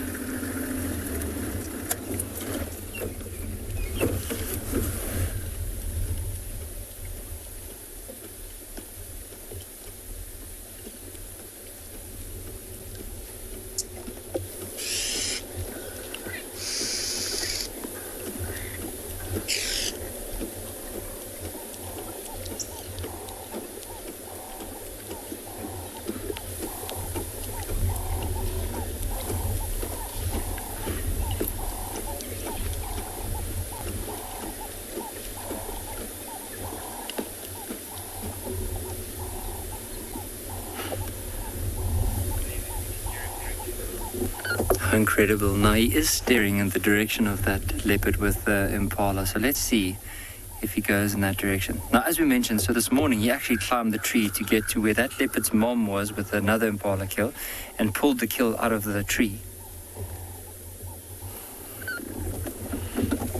Okay, so let's look at him. Let's see if he's going back to that tree.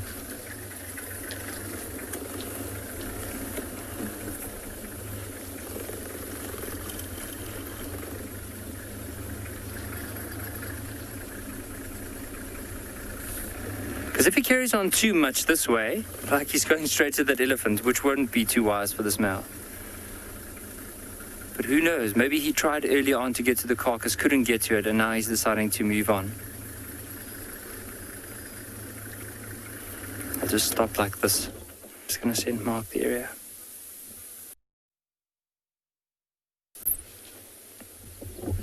So what he's doing now, because one of the ways that lions do scent mark is by urinating on the ground, and what they do is they rub their back feet through it. So as they move, that scent stays on their feet.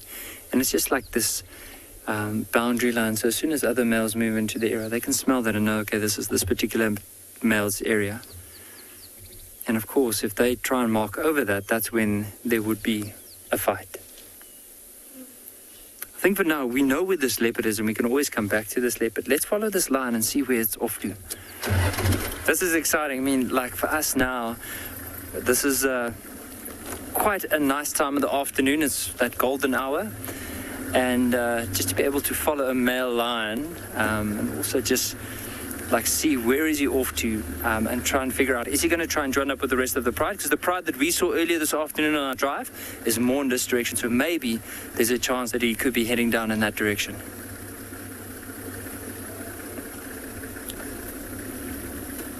And also with a male lion like this, you don't want to be too close. You want to his space. I think he's just smelt that carcass. Look at him picking up his head, turning it sideways. Or it could be that elephant. Remember that elephant, bull and must that we saw earlier walked past here. And to one of our rangers that are also hoping to come this way. Animal is currently north of Mgwava clearings. Best approach is from that 2-track towards Mgwava clearings from Karikal.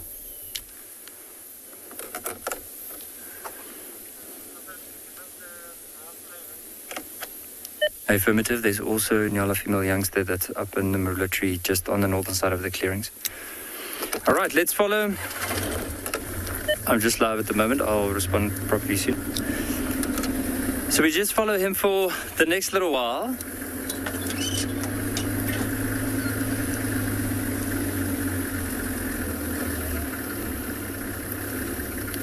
Let's just see where he's got. Oh, he's standing right here. He's actually, I think he might have smelled the carcass because he's picking up his head the whole time, smelling.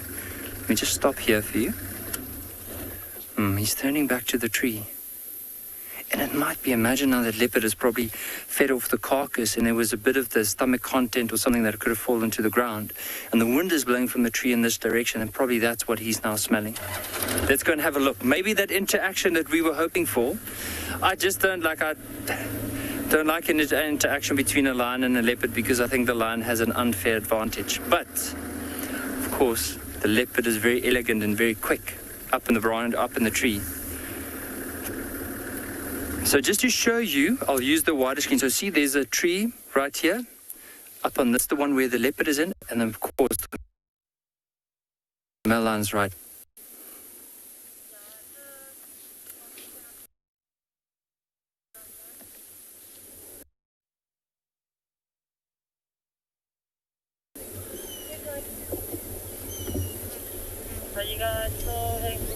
See how he's picking up his head, just smelling the air. Probably spotted that carcass.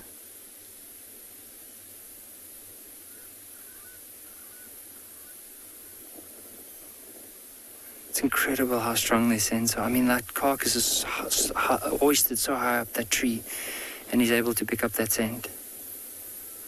And an elephant bull has moved past the area, so I mean, it doesn't really make it that easy for him to pick up that smell.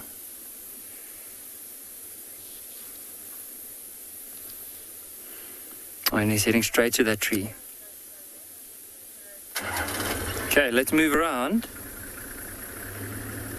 We'll try and position ourselves in a place where we can actually see if the lion is going to try and climb the tree.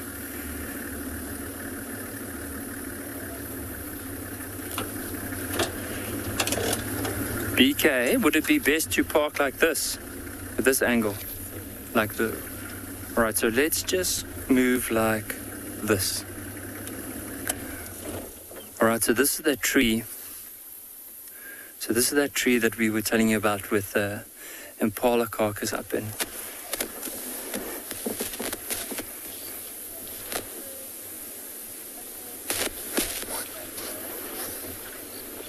So the leopard's still there. The lion staring into the tree.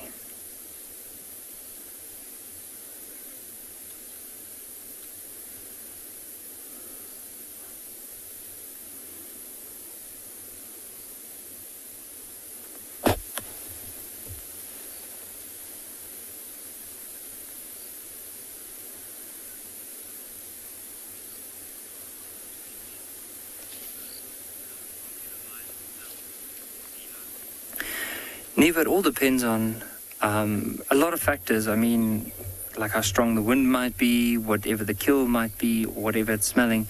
But let's say in general, they can probably smell up to maybe a couple of kilometers, depending on how strong the scent is. Let's hear what this lion is about to do.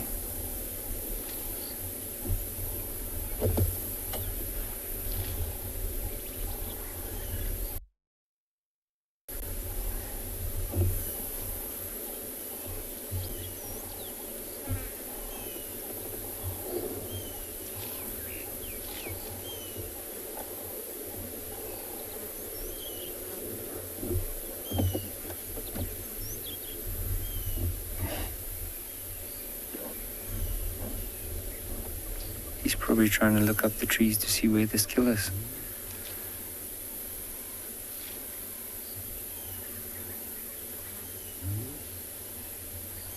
And I'm sure he's probably spotted the leopard. But he's just weighing up his options. Is it worth it for him to try and get to the top?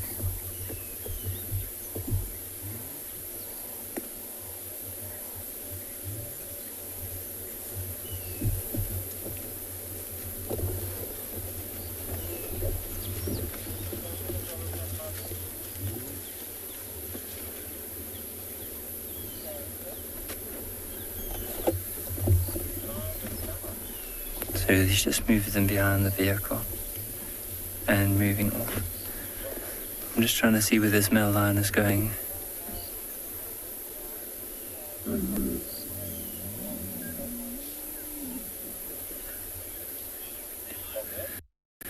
the meantime, while we're going to see where this male lion is going, let's head across to Tswalu with their male lion.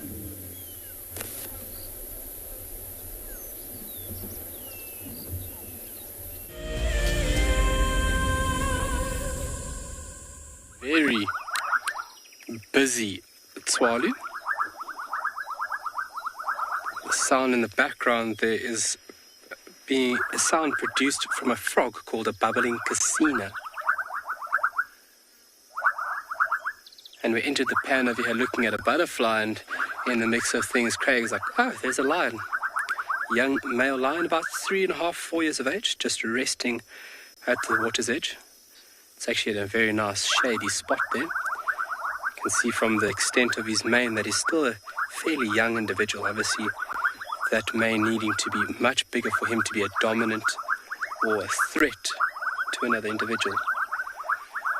And this individual, knowing the lions here, he should have a brother fairly close by. So more than likely tucked in just in front of him there. And the area is a little bit tight for me to squeeze through. Obviously, I would disturb him and I don't want to do that.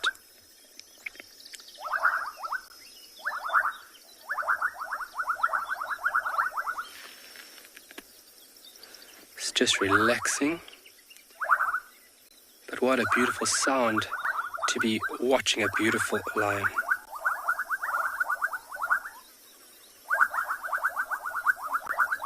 Looks like he's gonna yawn. It's quite hot.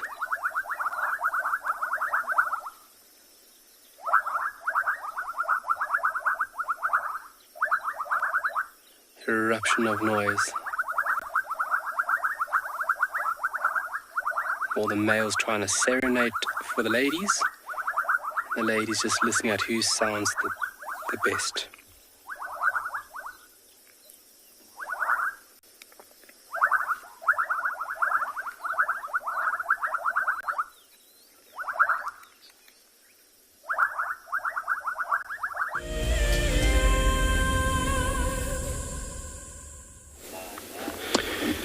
Thanks, Carl.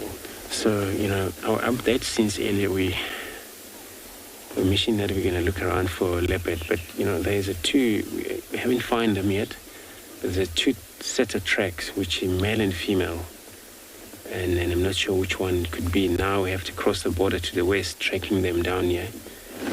As you can see, they got an impala in front of us. It's not actually busy looking around and feeding, looking around. It's so difficult for single male impala or single antelope individual to be able to make sure it's safe for themselves. All they do, they have to feed and scan around at the same time, which is not easy. So the reason I stop here is because, we're on these tracks now. But we got to have to also stop and listen. If they're paired, then either is a mating pair.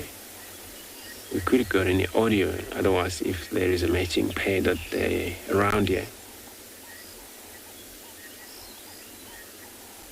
But could be maybe, who knows, a Shidulu, and the male, I'm not sure. Because Tingane, he actually didn't go back north at all. So we believe he might be still around. Nobody find him.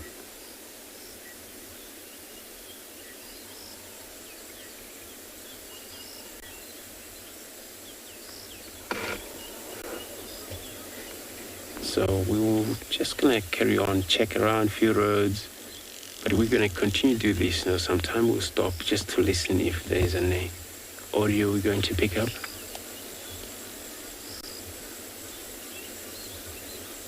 It could be that maybe that antelope is getting hunted now, where they're a very passionate animal, but they won't actually continue or focus on the hunt if there's a mating pair.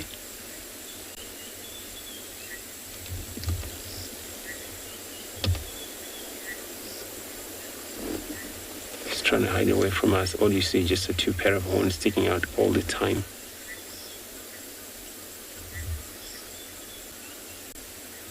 Well, he's singling himself away from the rest of the other male.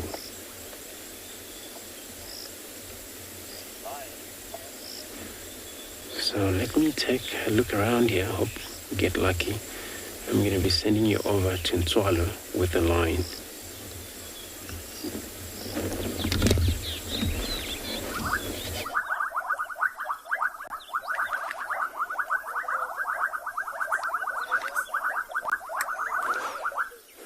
Well, look what we have got here, a beautiful shaft-tailed wider. It's quite a way away, but we're still having a beautiful view. But look at the tail feathers of that bird. Unbelievable. That's actually what drew us initially into the watering hole, was that beautiful bird.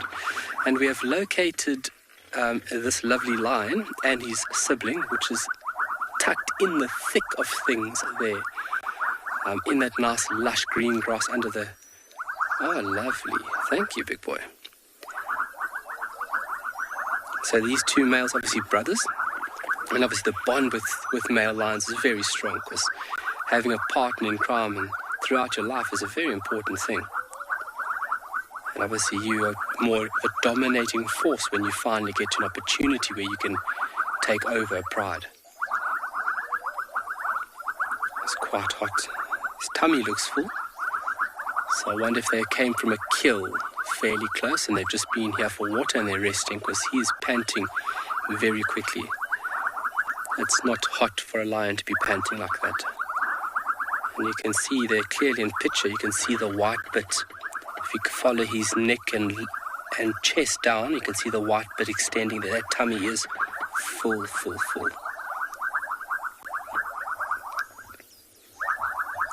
I've found in my career that cubs, especially after a carcass, they moan and groan that they want to go to water. Haley, good afternoon. Thank you for your question. Which pride are they from? These two males, the siblings over here, they are from the northern pride. Sorry, they are from the southern pride here in Tswalu. And they are on the outskirts of that pride at the moment. Whew. Competing here for talk time. And obviously because of their age and the threat that they possess around younger cubs, they have been kind of pushed out at the moment. And also lions at this stage get very piggish around carcasses. Males are very dominating around a kill. They kind of just dominate all the meat and they just gorge themselves before anybody else. And that's not really nice for the rest of the pride. And the moms obviously want to protect and ensure the safety of the younger cubs that need their chance. So they are hanging on the outskirts, and they've been, I found them here a couple of times now around this watering hole. So I think this is the area that they've felt most safe for now. I see the tail there. Yes. So Craig's going to show you where the other brother is lying, just to the right, and punching just in the thick of things, that nice green bush to the right, a little bit to the right. Right. There you can see a tail move. There's the tail. The brother's laying in there. And it shows you how a lion is designed. So even while it's resting, you can see how concealed these animals are. Sure, the sound of these frogs is just amazing. You can see the remnants of an old kudu there, kudu bull. Unfortunately, came to the wrong watering hole on the wrong day.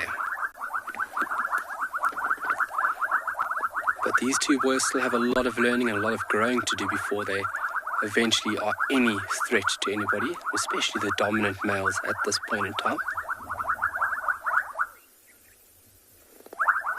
Wow.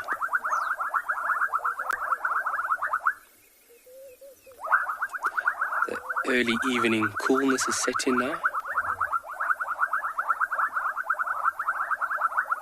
Sound of these beautiful frogs. We're looking at a lion and we're with you guys. It couldn't get better than that. Yo, that sleek bullet-like head there. Wow.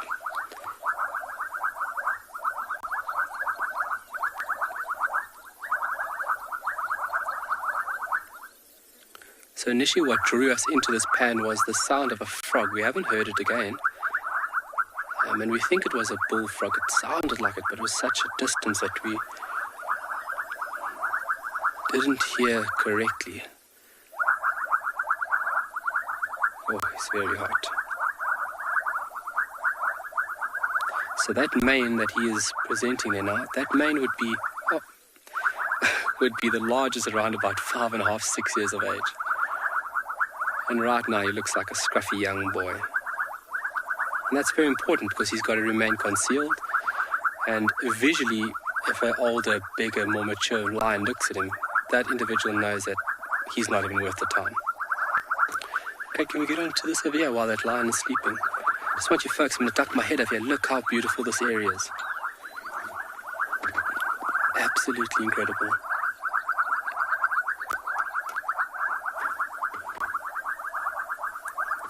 And so that reedy, grassy-like structure there on the water's edge, that's where all these bubbling casinos are calling from. we're going to enjoy this a little bit longer, but we're going to send you over to Lauren with some hyenas.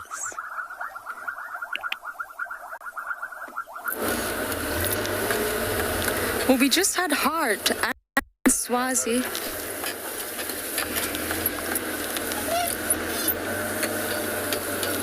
I think they've gone too far off into the thicket. Hart and Swazi. We had Hart with an impala leg in her mouth.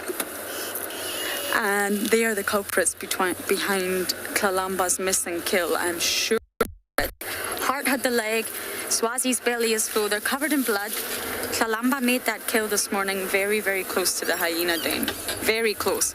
Hart walked right in front of the car with a huge leg. So I'm just going to race round and check the den and see if anybody is there with any other parts of the carcass. But that makes sense why we couldn't find Kalamba and we couldn't find the carcass. It obviously dropped. And the culprits behind eating it are Hart and Swazi. The same culprits that were at the den this morning. So I don't know if the den's going to be active, but I just wonder if there's any other parts of the carcass at the den.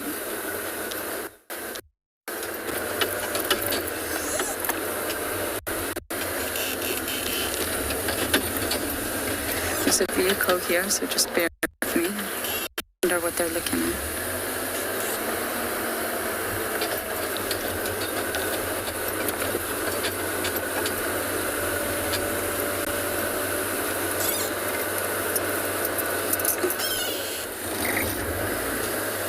I'm just going to check and see if there's anything in this den. I don't know why there's a vehicle positioned off here. Let's just go and investigate.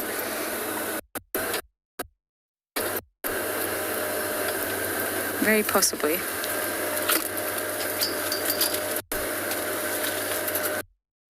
I don't see anything, do you, Davy?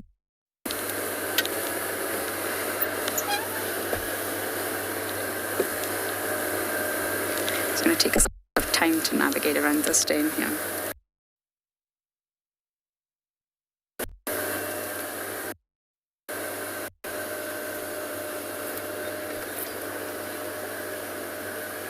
So I will check the hyena den and hopefully we'll get lucky. For now, over to Tswalu.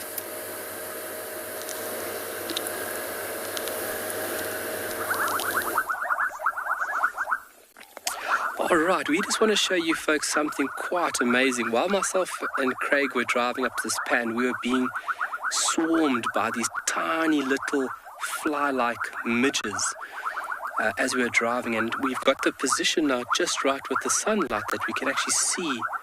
Oh, they're drifting to the right. Yeah, they come back, Yo, look at all of those little mickies, guys. Very important food source for a lot of birds, insects, and you can see their close proximity to the tree. They use the tree as a safety point, almost like a safe zone. So if a bird had to come in here like a swift or swallow, which are very agile and very accurate, or agile flying birds, sorry, these little mickies will just draw themselves straight into the tree where they would find safety.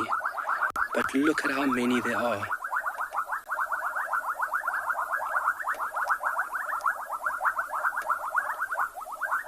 So while we were driving, I was opening my mouth and getting a little bit of protein on the go.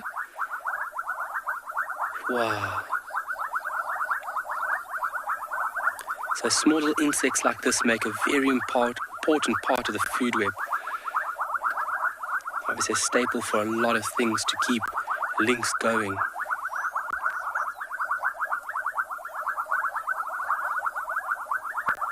Great stuff. Wow, glad that we got to see that. Wow. And we're still just enjoying these frogs, these casinas.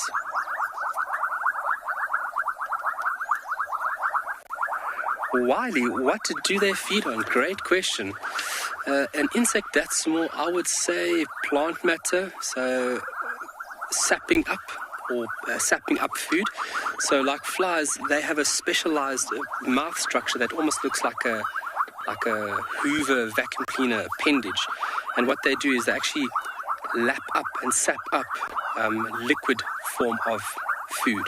So I would... Wally, that's a great question. Wally, I'll get back to you. I'm going to look that up this evening, and I will get back to you and let you know what 100% what they feed on. But that is a huge swarm there. Great question. Thank you, Wally.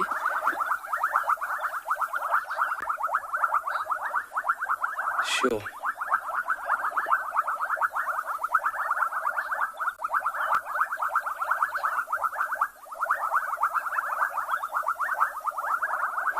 All right, well, we're going to enjoy this, and we're going to send you over to Andrew. He has got a buffalo.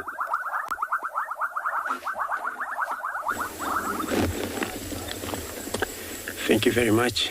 So see what we got right here. Got a African buffalo, Cape buffalo, looking at us. It's actually in a thicket. But it's so nice that, it's taking a little bit of its herd towards us. It's a Cape buffalo. Well, it looks like the only one where we don't actually see many of a buffalo out here. Is that they're still away for now. But we came west. This is where we picked one up. We saw actually defecation in the road, and it was very fresh though. But Simon spotted, so it's so cool, and then he was just there, not moving. So I'm not sure if he's probably okay. I'm saying I'm not sure. Limps sometimes take places. They get injured sometimes. But, separation like this happens to many of these, African buffalo when they get old. They separate from the females. Where there, it's a lot of already teenager male that are taking care of the whole herd. Those are the older ones.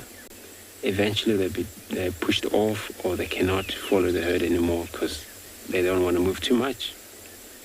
So it could be the two reasons they're also separated from the older age. They cannot keep up with the group, or they've been pushed out by these new dominant males that are in the herd. So finally they don't have a choice to dominate there anymore. But if the herd come down here, they will hooked up with them. Eventually they will left behind because you get used to it.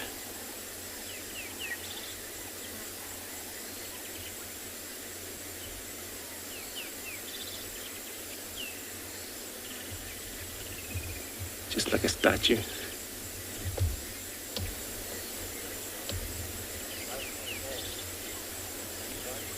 Miss Sunshine, you're 100% right. I agree. Look at this horn. It's actually old, and that's how you can tell looking at this horn how they actually grown up and very curled up backwards slightly, but sharpening. And a bald, this element on the front of the head. That's where it's actually called Dagger Boy. Out here, those type of a male that they separate from the herd.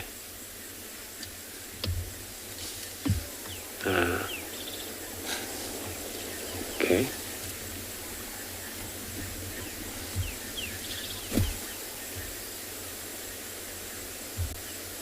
It's now coming out. So once they single out like this, they kind of like very much a deadly animal out here. So if you on foot around here, that kind of like aggression he's giving us right now, you gotta get out. They don't actually mock charge, they come straight at you.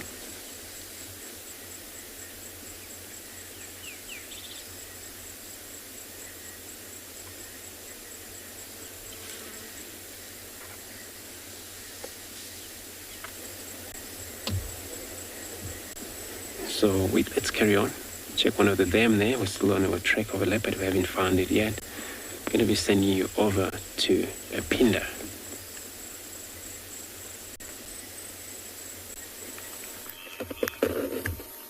And welcome back to an absolutely beautiful scene at Pinda, We came into this area where we are now because we heard some Nyala alarm calling. We were secretly hoping that I was going to stumble upon a leopard. And we came across this beautiful scene, so quite dispersed from where the rest of the herd was that we saw a little while ago. But another small breeding herd of elephant that we've got crossing this big open area here. There's a lot of cloud cover on the horizon, but you can just see a beautiful band of golden light streaming in across the back there. And a really soft scene with this green grass here. So this area is quite a low-lying area, and as a result, the water table is a lot closer to the surface here. A lot of the water, when it rains, runs off in this direction and pools at the bottom.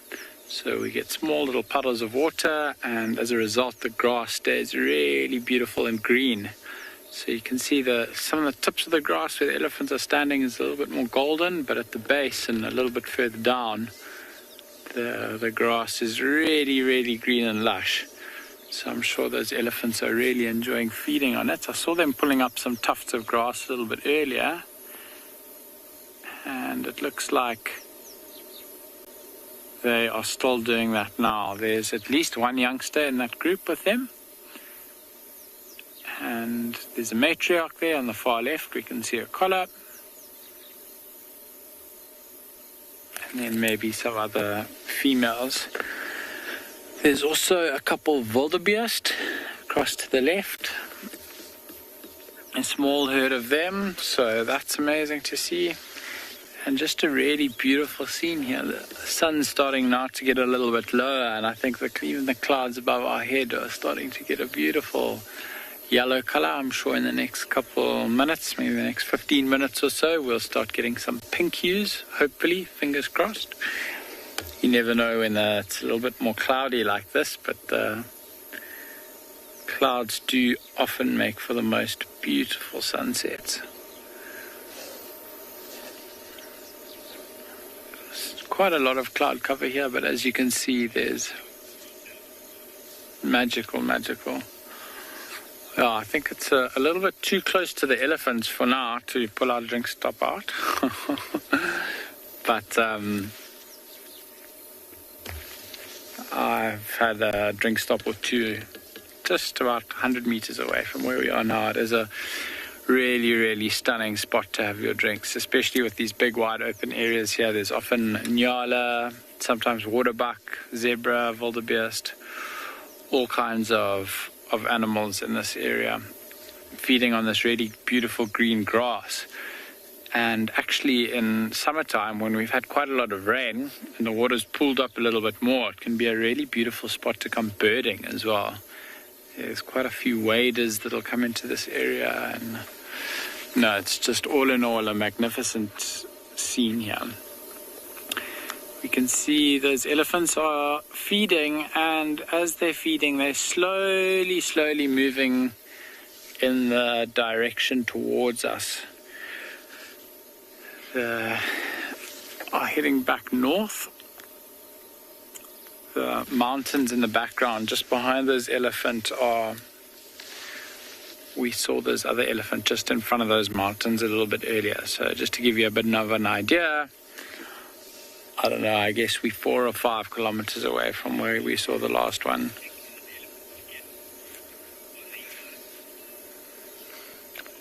Aussie guy, elephant skin, how thick is it? I know it's pretty thick. I've never measured it myself, but I imagine it's quite tough. I know we had an elephant bull who died when I just started here at Pinda about 1.5 years, 2 years ago, and where he died there were vultures around, which is a nice big open area, and for a few days actually the vultures were just standing around waiting for a bigger animal to come in and open the carcass up, because the skin's so thick that they couldn't actually break through. I think after a couple of days some hyena made their way in there and managed to open up the stomach a little bit, and then all the vultures got stuck in. But it's thick and quite tough. You can imagine they walk through very thorny thickets. I'm not sure if you've spent much time in the bush in South Africa, but we've got some serious thorn trees here. And the elephants seem, for the most part, to get by without a problem.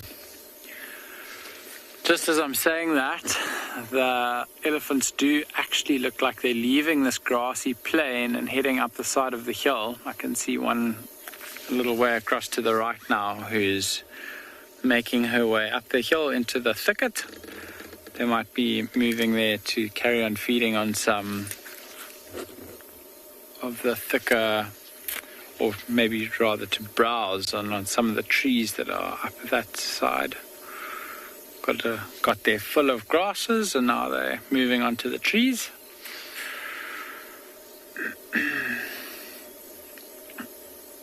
And as they head north, they're going to start encountering thicker and thicker bush. Gears are on top of the mountains. We have some black rhino that live up there. There are a number of animals that inhabit the mountain areas. I believe there's a klipspringer that's been seen around the top of that mountain in particular that you can see in the background there. We had some mountain reedbuck a while ago, but I haven't seen very many of them recently. There's lots of inyala up there. The elephant do cross the mountains occasionally, so possible to find elephant on top of the mountains here. I've seen lions up there. Our one pride that lives in the south, the mountain pride. Its name gives it away a little bit, I think. Wildebeest on the left are now chasing each other around. There's maybe a male that's come in, and the dominant male in the herd there is, or in this area, is not having any of it. He's chasing him quite a way off, away from the rest of the herd.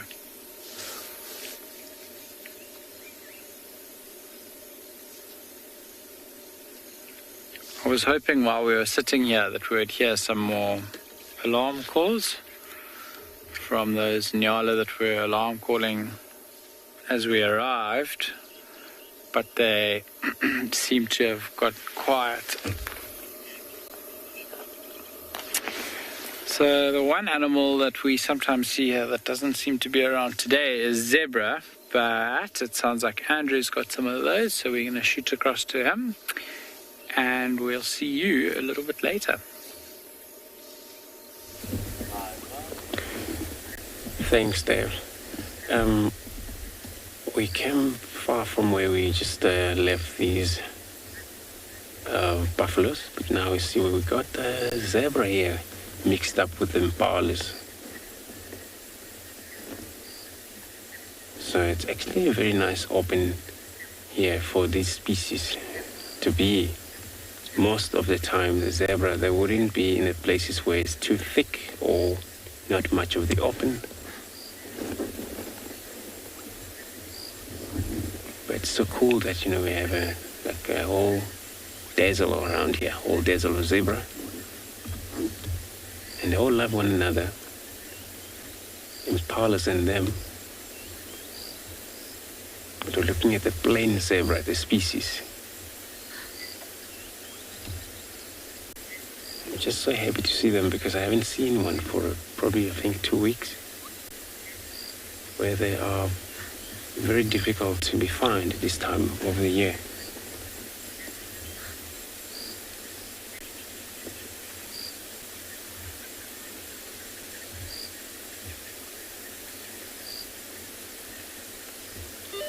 See how they do that, their tails.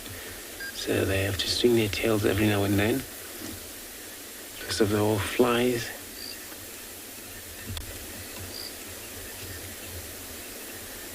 So plain zebra or virtual zebra, so they have a shadow stripe. There is a black stripe, but in a white there is another very faint stripe that you see as a shadow stripe.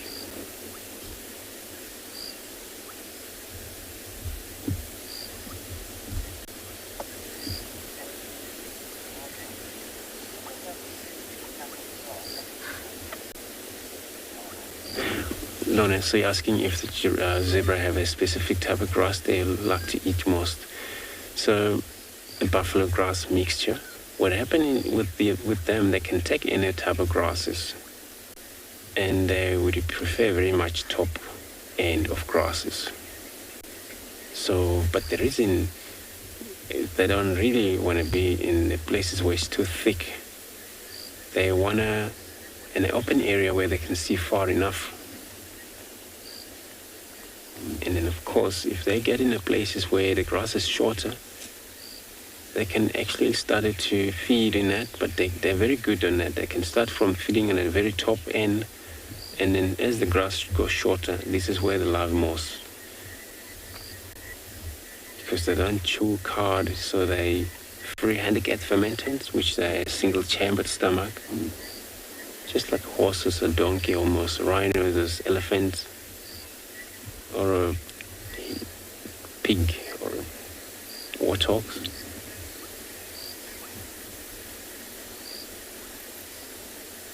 But they so cool, we always see them healthy, fit animal, because feeding methods is far different to most other animals. They eat grass. A lot of time they don't actually eat from trees. They don't browse, but they have beautiful, is bottom and top canine, which is it's got a teeth in that.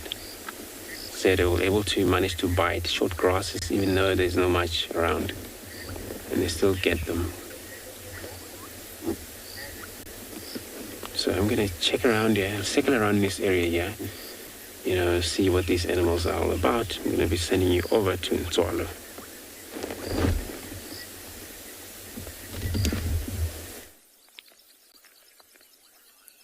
Well, on closer investigation, we had to get a bit closer. We drove through another huge swarm. A great question that was asked by Wiley, what do these little things feed on? And on closer investigation, these are actually ants. So what we refer to as allets, so male and female reproductive individuals going off, mating and starting new colonies.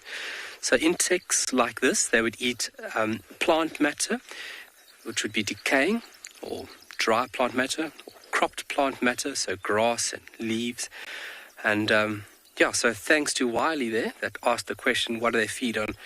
We actually took a closer look, and they are not a form of fly. Obviously, a fly diptera has a different body shape. Very bulbous abdomen, small thorax, and then a smallish head. You can see that the head and the thorax here are fairly elongated. It's got external moving mouth part, and then that long abdomen. Flies have obviously a different mouth structure in comparison to ants and termites, which fall into the same. Termites that fall into that group, Isoptera. But really remarkable, and such a tiny little creature. So just in comparison, so I'm going to put my thumb here very quickly. Look how tiny this little thing is. It is minute. So thank you, Wiley, for your question. That made me think there, what do they feed on? And I could stand to correction. I think as South Africans we use that terminology, muggie, for everything. Any small little flying little insect is a muggie. But yeah, definitely looks like a form of an ant. See the antennae as well. Busy feeling. So what they would do is obviously mate, and then they would find a suitable site and then bore into the ground, creating a chamber. And from there, reproduction would then kick off, individual laying eggs. And from there, the colony will start off and thrive from that point. And being a reproductive individual and having wings is a very, very important function to get to new locations, to find a suitable mate, utilize different food sources. Wow.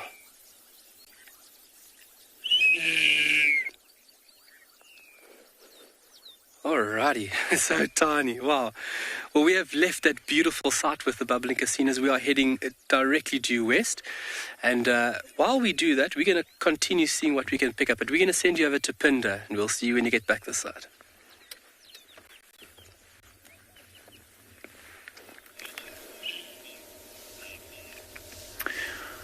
I don't mean to gloat, but I did call the sunset getting a little bit better over here. And it's turning into an absolute stunning sunset. These clouds are just lighting up. And there are the most amazing colors coming through. We found a journey of giraffe here. They were slowly moving and feeding. And they're just really, I suppose, putting into scale how beautiful the sunset is. There's a couple giraffe that have moved across to our right. There's still some on the left-hand side of the road that are feeding on the top of a little tree that we've got there. But it's really a magical African scene that we've got unfolding in front of us here now. Got red clay soils, green bush. Some African spoonbills are going to fly over us now. It's a little bit high maybe for the camera to reach, but there's a big V triangle of birds flying over.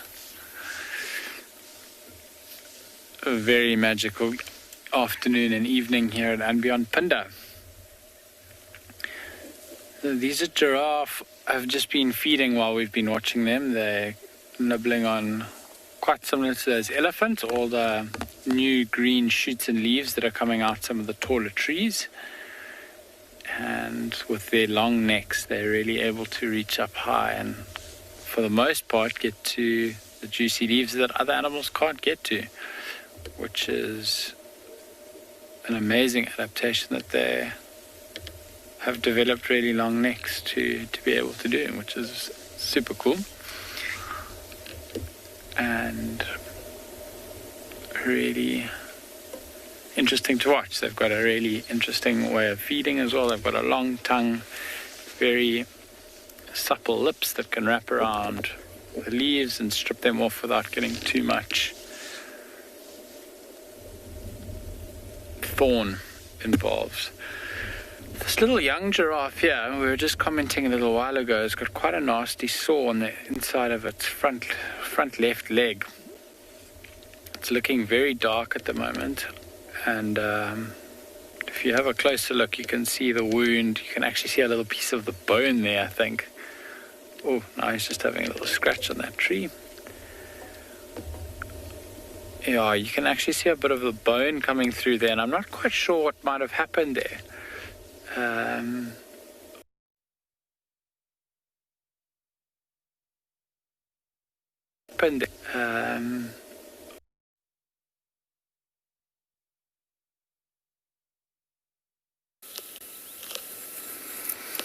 Sorry about that.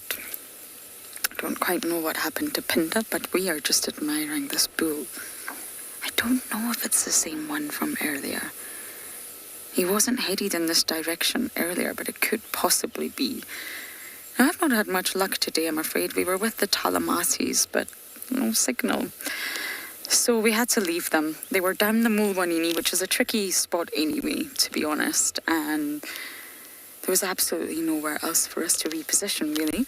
So I checked the hyena den, and all 6 cubbies are out. Yes, June's little one is now partying with the older ones, and no adults.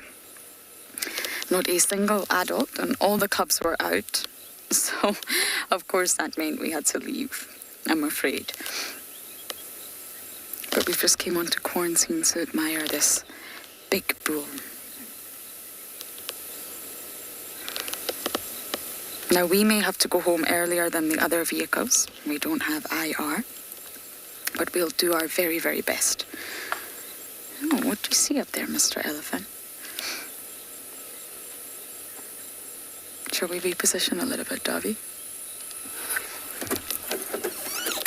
Okay, bear with me.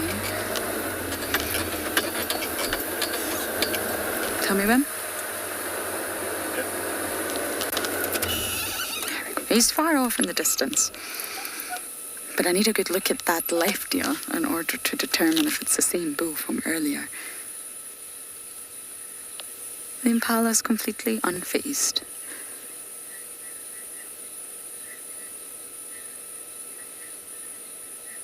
looks the same size as the one from earlier. One of the reasons we're not finding any marula fruits around. The elephants are getting to those trees before we are. They love marula fruits. They must be so nutritious for them, but not only that, they are extremely tasty. And of course, there's the good old sort of theory that elephants get drunk on marula fruits. And it actually has a really horrible backstory. It was an experiment, and the reason people think this is because the elephant, I believe, was intoxicated with something, but it's not marula fruit. You're not going to see a drunken elephant stumbling across quarantine. And why? Well, basically, elephants don't eat the rotten fruit. They hoover up those marulas long before they get rotten. They really won't just pick up the rotten fruit when it's starting to ferment, i.e. produce alcohol or ethanol. And when the fruit is actually fresh, it's not going to spend long enough in the elephant's stomach to actually start fermenting and start producing alcohol. Fermentation is not a fast process. It's going to just pass right through the elephant's digestive system. And 3, even if the elephant did eat the rotten fruit, let's just say they hoovered up all the rotten fruit, they would need to eat roughly around 1,400 pieces of fruit. Exceptionally fermented fruit, might I add, to get extremely drunk. Now that's a lot of... Oh my goodness. Oh, well, there goes that branch.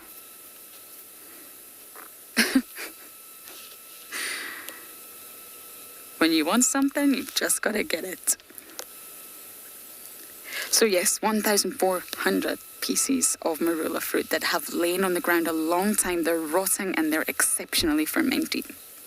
That's the only thing that would probably start to get an elephant slightly drunk. So lots of people believe in inebriated pachyderms, but I can assure you it's definitely not the case. We do not find drunk elephants out here. It would be rather entertaining if we did.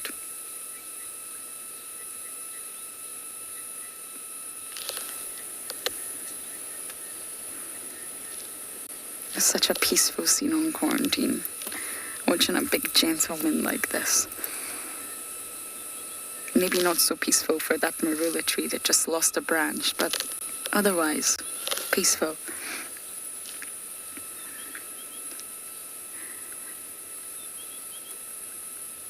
The impala are not overly thrilled tonight, slightly nervous. And elephants do sleep, but they sleep in short bouts. So that's how it's difficult to ask how often do they sleep, because they can sort of nap. Almost like a power nap strategy, but not. So they can sort of rest standing up. A lot of the adults will do that, especially when they've got young offspring that need a little nap on the ground. They will all huddle round and they will also start to rest themselves. When an adult is really tired, you'll find that it does just lie down on the ground anyway. But that's normally when it's part of a herd. And there's other elephants to look out for it. So they just sleep on and off throughout the day.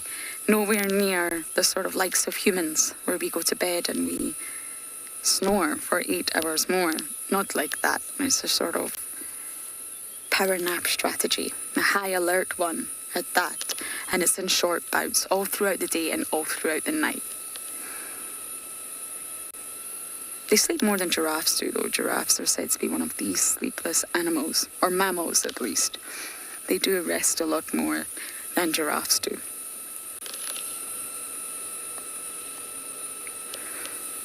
What are you going to do with that branch now, sir? I hope you're going to make good use of that.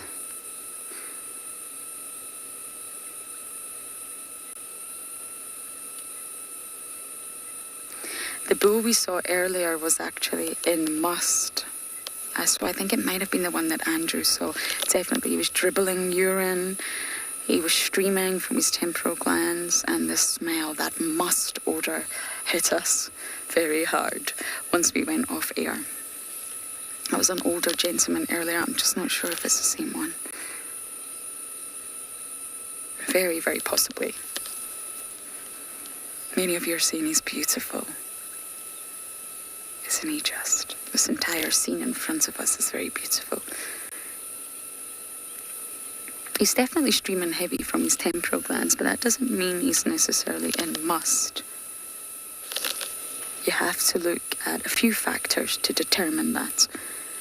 It's a sort of tar-like substance called temperin that comes out of those glands. It's normally linked to emotional state. I wonder if we can just see if he's dribbling, Davy.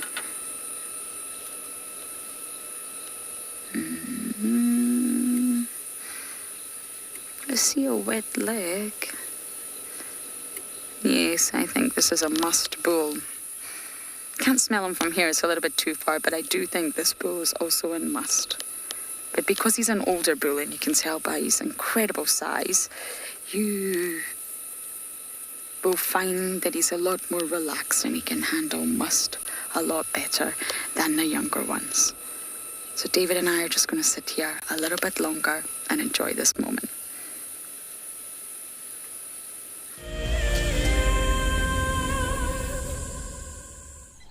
I am David. I come to you live every day from the Marilla Triangle all the way in East Africa.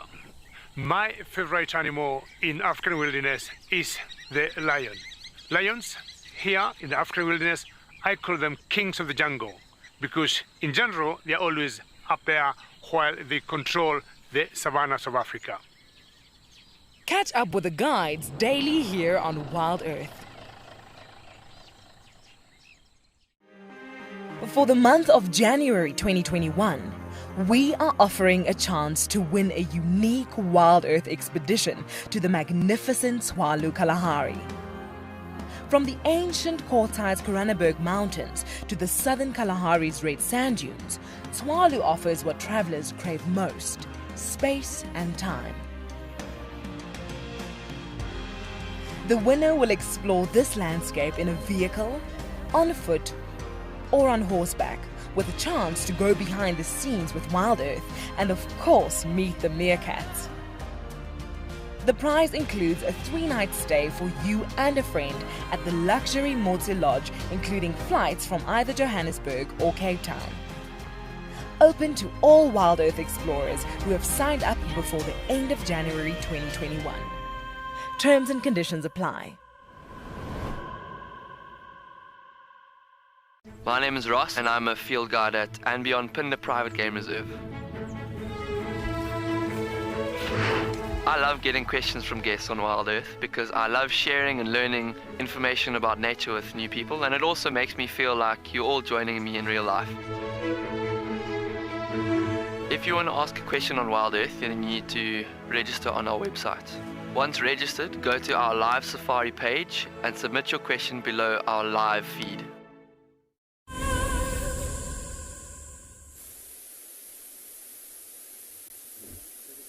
And beyond Angola, so we have a pack of wild dogs that are trying to lure the wildebeest away because there's some babies amongst them to try and get to the babies. But you can see the wildebeest are actually now chasing these wild dogs.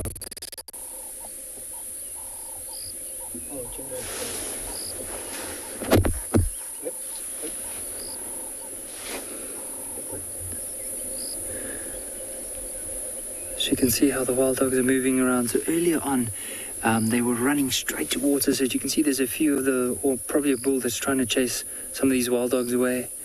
Now the whole herd, there's quite a few youngsters in the herd, and they've gathered right here in the middle to try and stay away from those wild dogs.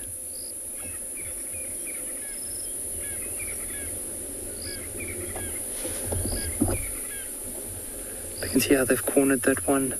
Now that wildebeest is too big for those wild dogs to take down. They're not after that big wildebeest. They're actually just after the small calves. But of course these ones are just trying to keep them away.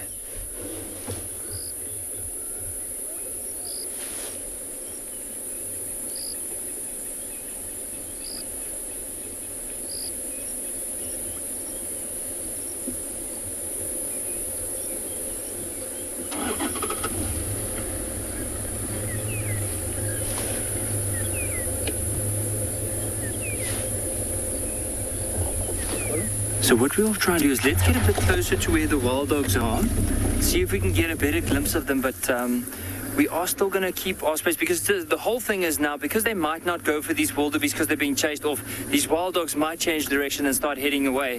And if we stay here, we won't be able to see them.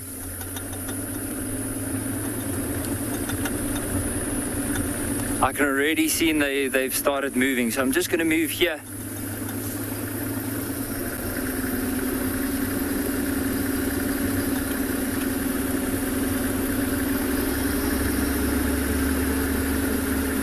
So the last time I spotted, or we saw these wild dogs, is they were somewhere here.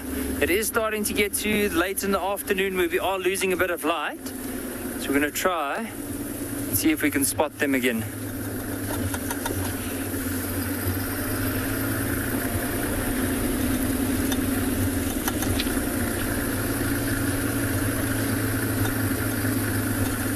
I'm just trying to keep a good lookout. Any signs of them.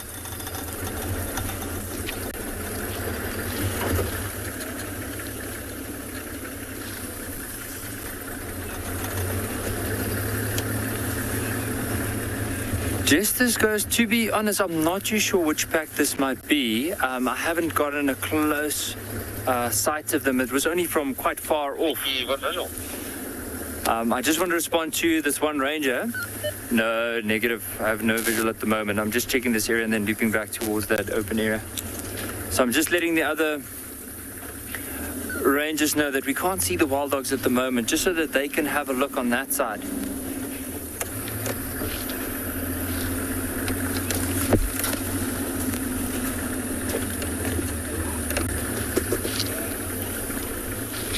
So there's quite a few hyenas here, and it might be that they are following these wild dogs.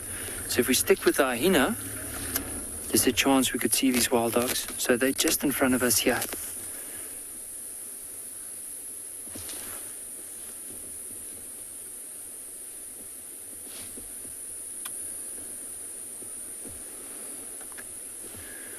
All right, so what we're going to do is we're going to follow those hyenas, because if we follow them, there's a good chance they're going to lead us back towards the wild dogs.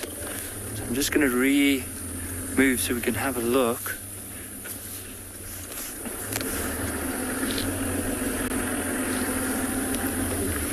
Okay, so this one.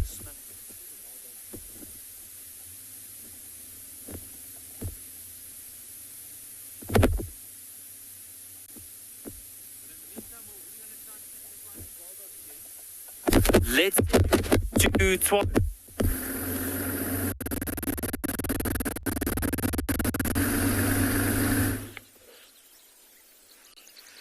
You're using the tactics there to keep up with wildlife. I like the way the guide operates. We are enjoying the setting sun here on the western side of this beautiful and diverse continent. Enjoying the clouds, the sun itself, and then obviously the beautiful topography laid out before us. It's almost like this onset of evening is just on us. Everything's just starting to slow down. The birds are starting to quieten down a bit, and there's just almost like this ebb before the onset of night.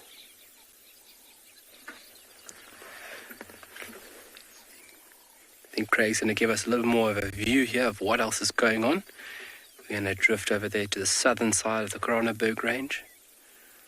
You'll see how the light is just kissing the top parts of the range itself.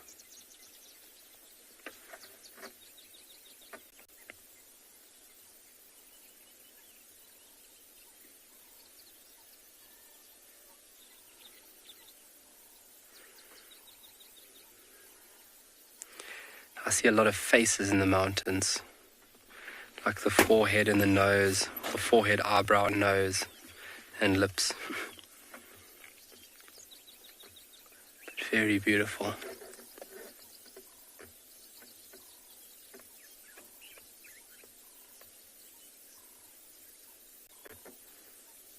As we say goodbye to the sun for now, it's done a sterling job today.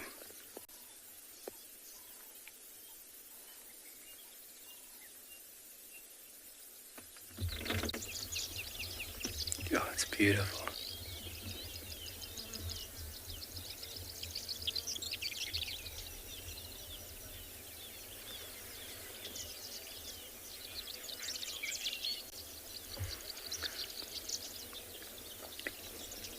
I mean, look at the topography on those mountains. That's far, far away.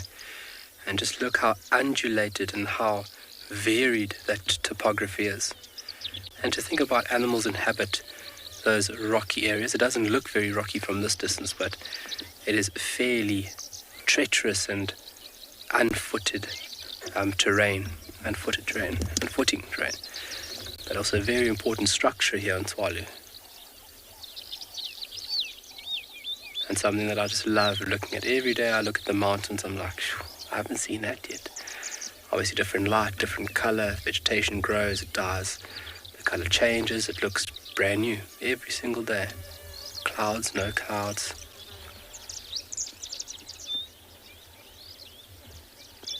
Yo, look at the swifts in front of us. Craig's just going to punch in. Sorry guys for the quick movement of it. Look at all the swifts feeding on these allets here in front of us. Just watch in the road, you're going to see all these dark-bodied birds just moving very quickly in front of us. Yep, that's it. Yo, look at all of them.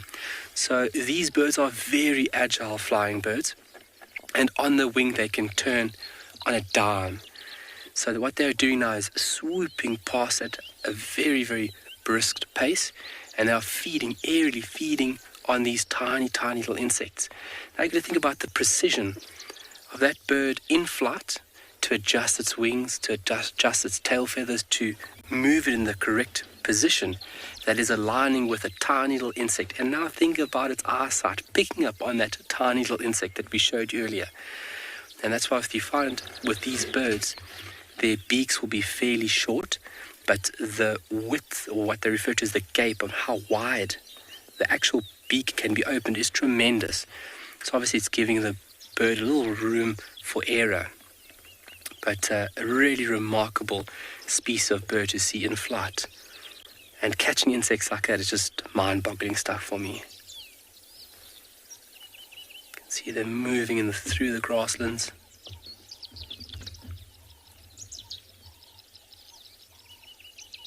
I think that was a lark that went down there. And obviously with that rain that we've received now, that's just allowing everything to boom. From these tiny insects to the reptiles, to the mammals, the birds, everything is in a favorable period right now, which is really nice to be here at this point in time.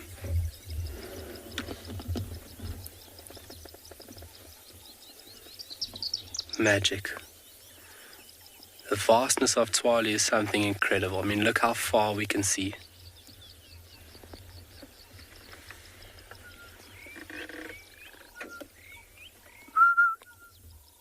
We have a bok makiri in the distance.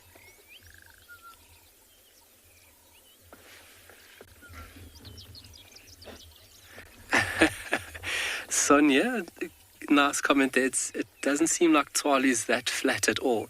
The topography varies. So if you look, we are basically looking west right now, and that section there, further out west, is slightly undulated. That's where we have the dune fields of Tswalu. And then if you go to a bit more the northern sections, you get vast open big plains, and this beautiful mountain range is set basically in the central part of Tswalu going down south. And the topography varies from, so at this point in time exactly, if I look at my radio very quickly, we are sitting at 1,241 meters above sea level.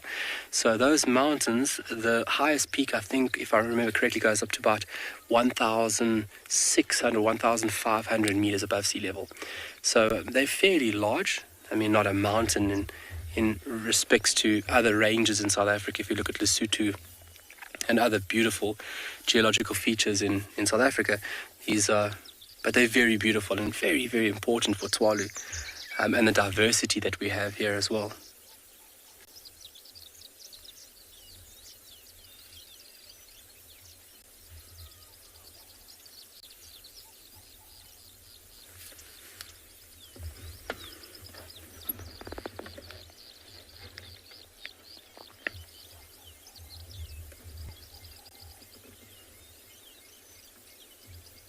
Lovely part of the day. This is where you guys would be sitting with us now, having a G&T or a coffee, and just enjoying the wonders that is at offer. We're going to send you over to Andrew, and we'll see you shortly.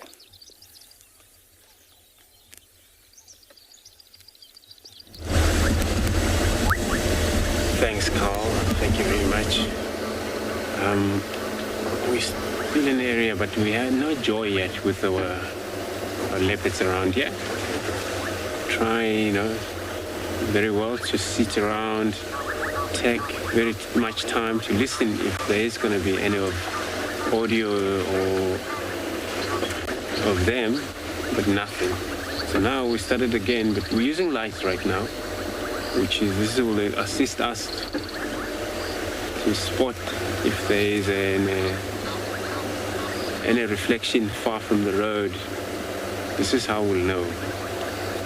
And then so important about that, it's so cool because spotlight can shine through way far away, but you're looking for specific signs of reflection that you know that definitely it's one of the nocturnal.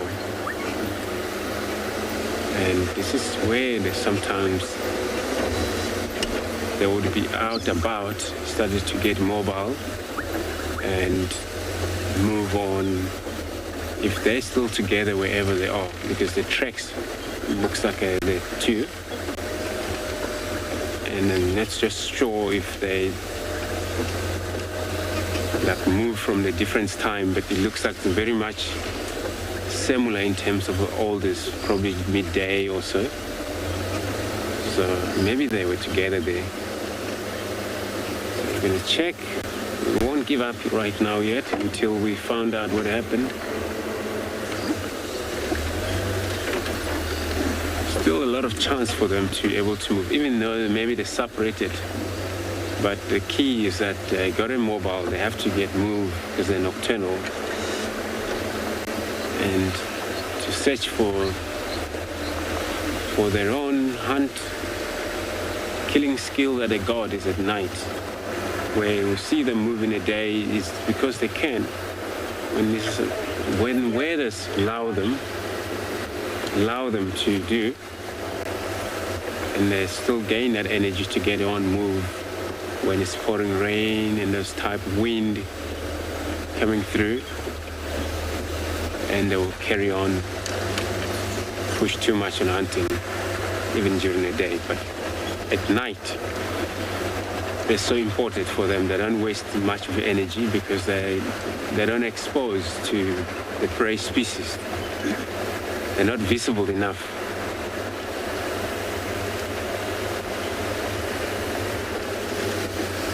So back to the western boundary, in case maybe they turn around back to the east again, because we went further west, almost in the middle of this area.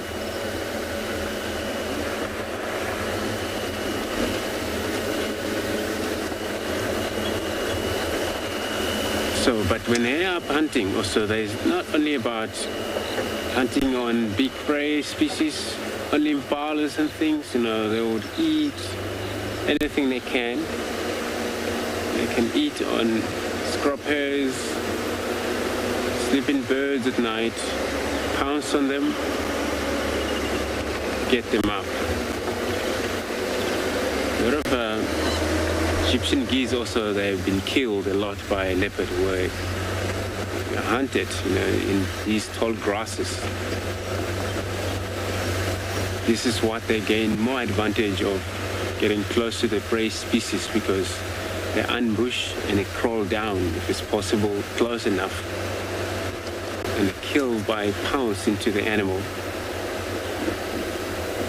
Where now it's different to a cheetah, where cheetah they prefer very open because they rely on speed to chase their prey. And their body structures feature is different to the leopard, where cheetah they also have very long legs, long body, slender body, designed for their speed they need to use.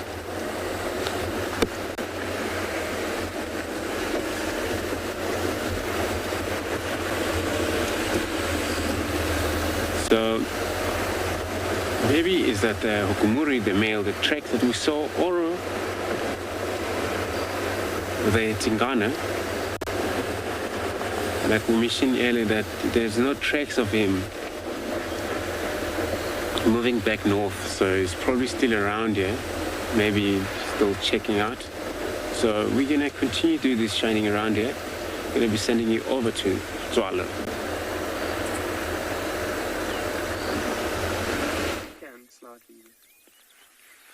Well, we've just had to change position to get a better view on the scenery going on here, and the sun is somewhat getting up into the clouds business over there, just making this beautiful soft pink color come through, and it is just delicious. I mean, look at that. You can see all those swifts and swallows crossing the screen. A lot of common swifts. There'll also be little swifts over here. And then in the distance, I've seen one or two Bradfield swift, also a very big highlighted bird species for birders coming to Tswalu.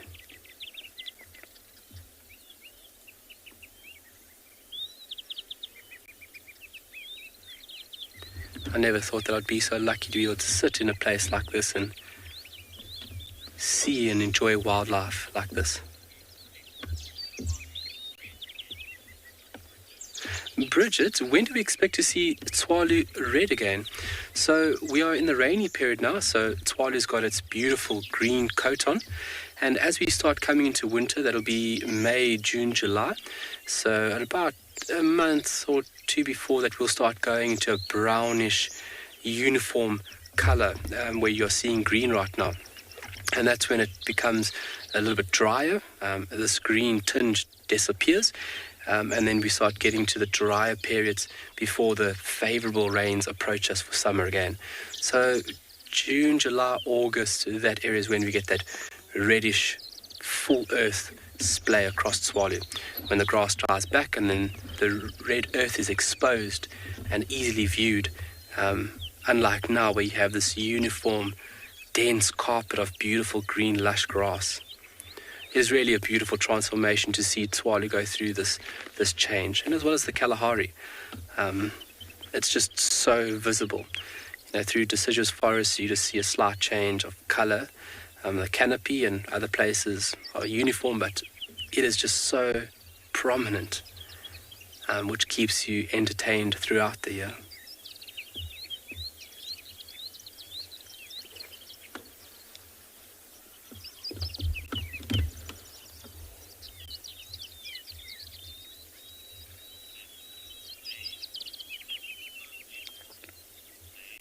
Vey, it is very beautiful, and a very beautiful comment from your side. It is like a movie. It is spectacular to be out here. And you've got the sweet smell of all the grass, the rich earth smell right now. It's fairly cool. All these swifts and swallows are making a very light whoosh sound coming up over us. And then just the scenery is just magic. On the right here, on the right. Look at these allets coming out here. Oh, look at this, folks.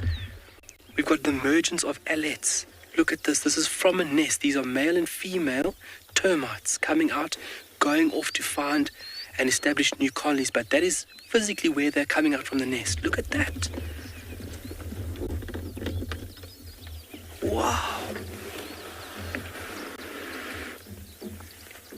So this is a very favorable period for these insects to go off and start new colonies. So the females are actually referred to as allets, and then the males are referred to as drones. And these swifts now are going to come in hot to feed on these insects that are emerging. That's why they'll be flying very low to come in and catch these beautiful little insects. And if I've got one here in my hand, if you want to see it very quickly. Just holding it very softly and very carefully because I don't want to hurt it, but we can see it's a little termite.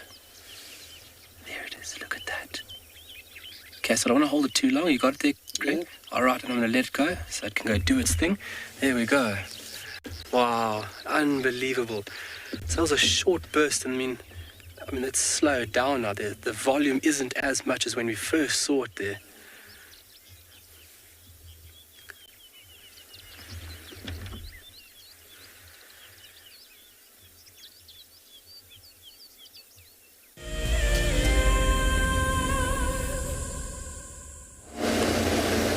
Thanks, Carl. So we still continue on our search here with our spotlight shining around. We haven't come across anything yet with our leopardy or any of the nocturnal animal that now we can see, but it's a chance, they're around. Just need to take a look around very much well and then drive slowly. That's how we scan around, because then it's different to in the midday where there's a four eyes over here. And then now we rely on the lights. We need to look carefully as we drive that we don't miss so much. So many of a nocturnal that move at night is not all about that they maybe like it so much. It's because of other temperatures. Some of them, they don't want to be spotted during the day. That's what provides well camouflage at night. They're able to move around. So the only thing that is different, the animal that moves at night, they don't care about getting spotted or seen, but the nocturnals, specifically leopards, and they're all the several caracal, those, even the lions, when they move at night, it's all about they will blend in, or they don't want to expose, they don't want to be seen so much, they don't want to come out to the open area.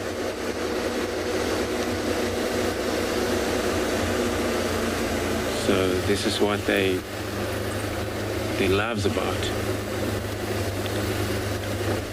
So everybody will coming in the end of a show this evening. We will till we meet again tomorrow.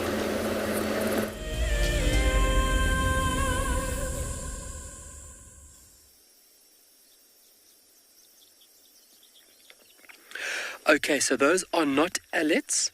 We just have the correct position now where we have a lighter background. Those are all swifts in flight, busy feeding off these allets that are emerging from underground systems at the moment. And look at the vast amount of those birds. That is just too cool for school.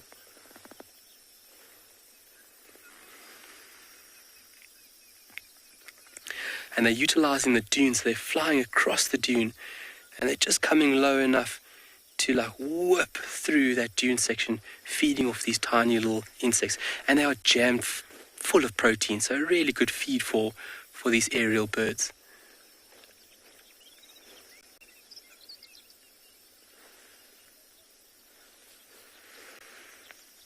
Sure, there's a lot of them. Very remarkable birds. They do almost everything on the wing. The only time that they come down is to physically lay eggs. They mate on the wing, they snooze on the wing, they socialize on the wing. Really remarkable to be in flight like that all the time. Wow.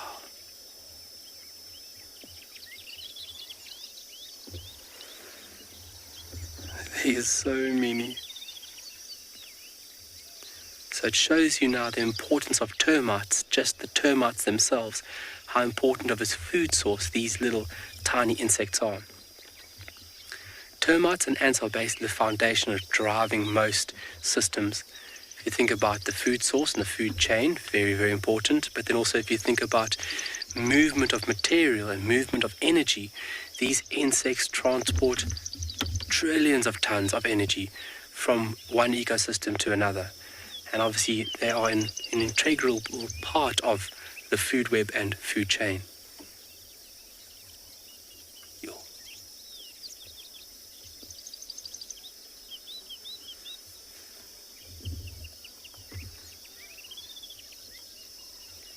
Wonderful. What an amazing day it has been, folks. To enjoy this all with you guys. So say thank you very much for all the questions and comments and being with us. All my colleagues across the board for their efforts and what they did. From Tswalu and from us, we're going to say good night, farewell, and see you tomorrow.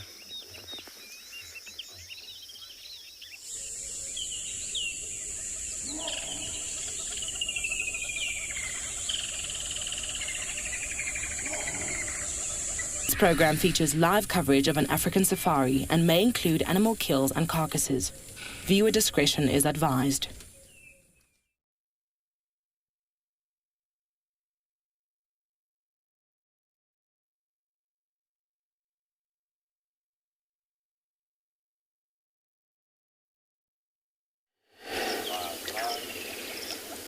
Good morning.